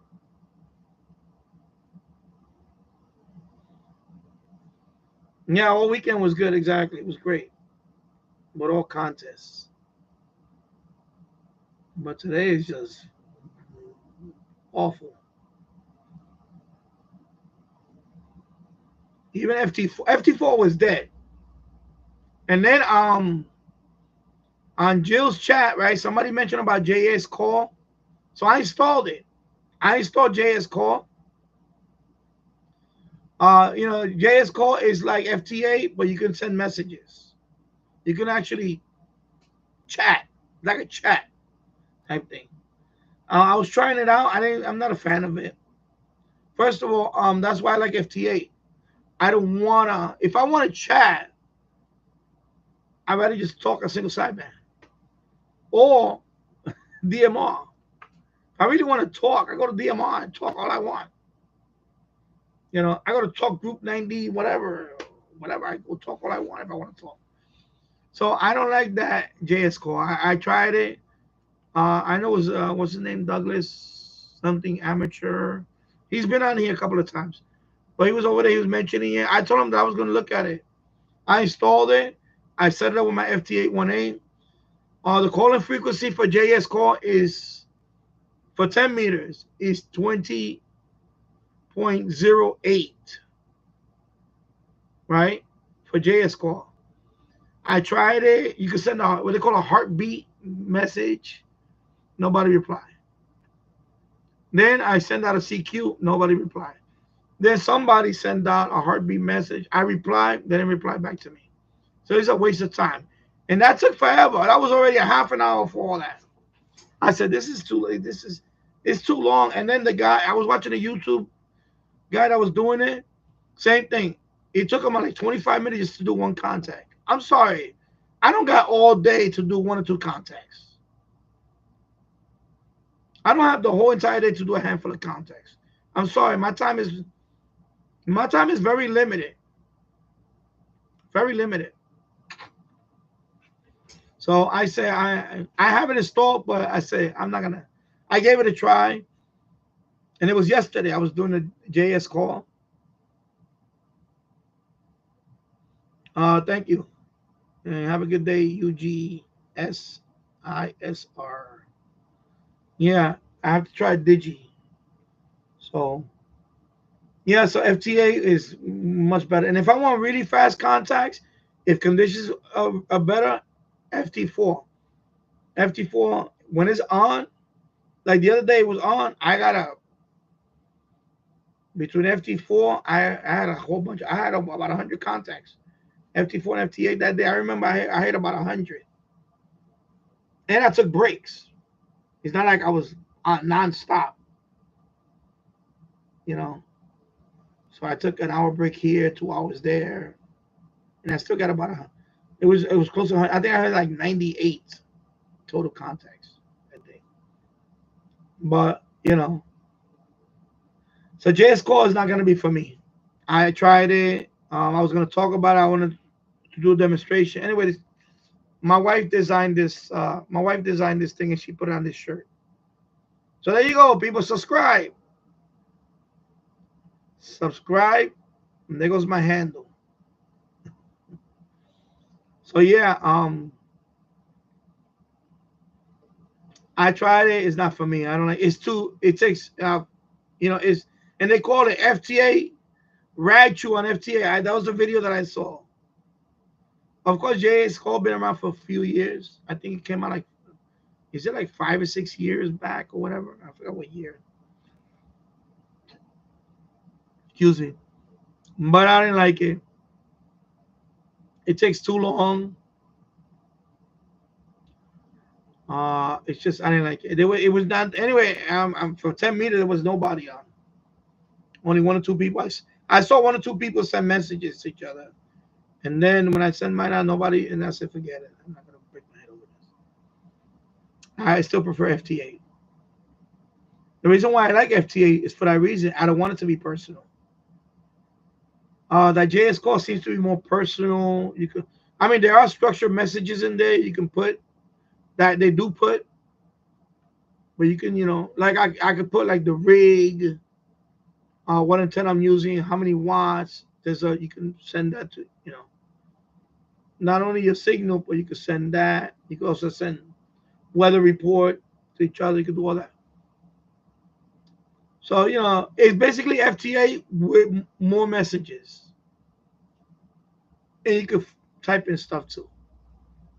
But I didn't like it. I thought when I went in there, I thought it was gonna be more people. I thought it was maybe okay. I'm curious because I wanted to try all these different modes. But at the end of the day, it was not gonna be for me. I don't want to spend because I don't have time. I don't want to spend a half an hour trying to get a contact. I'm sorry. That's it. No. Right now, for them, the conditions are bad, right? I got my DMR right here. So, so I'm gonna go pick up my son. I'll come back, and then if the conditions don't improve, of course they're not gonna. That's okay. I'm probably gonna talk to people on DMR for the rest of the day and the evening. I'll talk to people there, but I'll talk to people like I go to maybe I program more. Okay, this.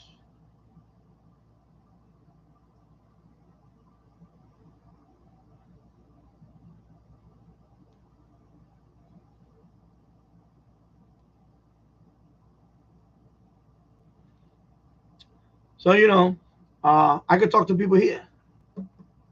For when conditions, that's what's good about this. When conditions are not that good and you still want to talk to people, make contacts or whatever, and I go on digital on DMR or I go on C4FM on my Yesu. I talk to people if I want to. Right now I'm just monitoring and that's it.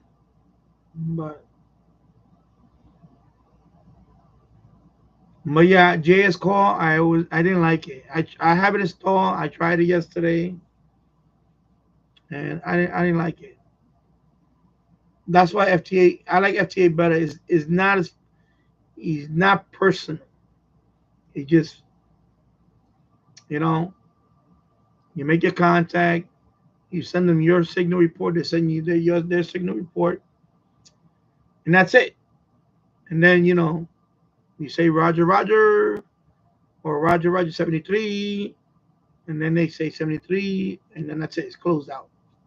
It takes 1, 2, 3, 4, and that's it. I don't want it to be. I don't want to have rag chew on digital. It's not meant for that. If you want to rag chew, just talk. Right? You want to rag chew, just go on any DMR or HF, single sideband, whatever. Talk or AM, whatever. But digital is not for that. That's why I don't understand that whole JS call. And I give it a shot. I said I installed it and I said, okay, it's not. Because I was going to do a live stream and demonstrate that. But nobody talked. When you 25 minutes in, I had nobody contacted. I saw the people and I tried to contact them and so I said, you know what, I'm not playing around with this. It's stupid. I'm sorry, it's just too And that's what they labeled it as, FTA with rag chew. I'm like, why would I want to rag chew on FTA? FTA has its purpose. That's what it is for. And you don't want it to be personal, right? Same thing with FT4 is even faster. I don't want to rag chew on those modes. I want to rag chew. I just talk.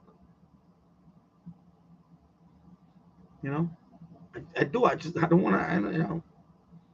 And even EchoLink has that. By the way, EchoLink has that too. If you connect through EchoLink, especially if you're on the PC, you could chat. You don't have to talk when you connect to whatever, on the computer I'm talking about. When you go to, they don't call them rooms, they call them conference. It's like a talk group. You go in there, you could just type. There's this area where you can just type, and that's it. You don't have to talk. You just type it, and so you could do that if you really wanted to, chat with other operators. You could just use the chat feature, and they see it. If they're on a PC, they can see it. If they're on the app, they can see it. Now, if they're on a repeater, obviously they cannot see it. So you won't, they will not see it. But if they're on the computer, they can see the chat portion. I think the app, I don't know about the app, the phone app, I don't know. But I know on the computer you can see the chat. And also they have a browser version of it. But I don't know if that one has. I never tried that one yet. I'll probably try that one. Maybe I'll try today. Today's a good day to try all that stuff. Because bands are dead today for me. So, yeah. So 217, I'm going to sign off now. I'm going to get ready to go pick up my son. I'm thinking about coming back tonight, but I don't know because, like I said lately, and somebody, I don't know. Anyway, I won't talk about that. I may be back on, let me see, maybe not tomorrow. Tomorrow I'm going to be outside all day. Tomorrow's supposed to be a beautiful day. I need to clean out the yard. I'm going to bring all I have to bring all my summer furniture back in the garage. I have all the lights and all that stuff. I'm going to bring all that stuff in. So tomorrow I'll be out there cleaning. I need the exercise anyway. I need to be outside tomorrow. So my next live stream might be, let me see. Tomorrow is what, Tuesday, Wednesday?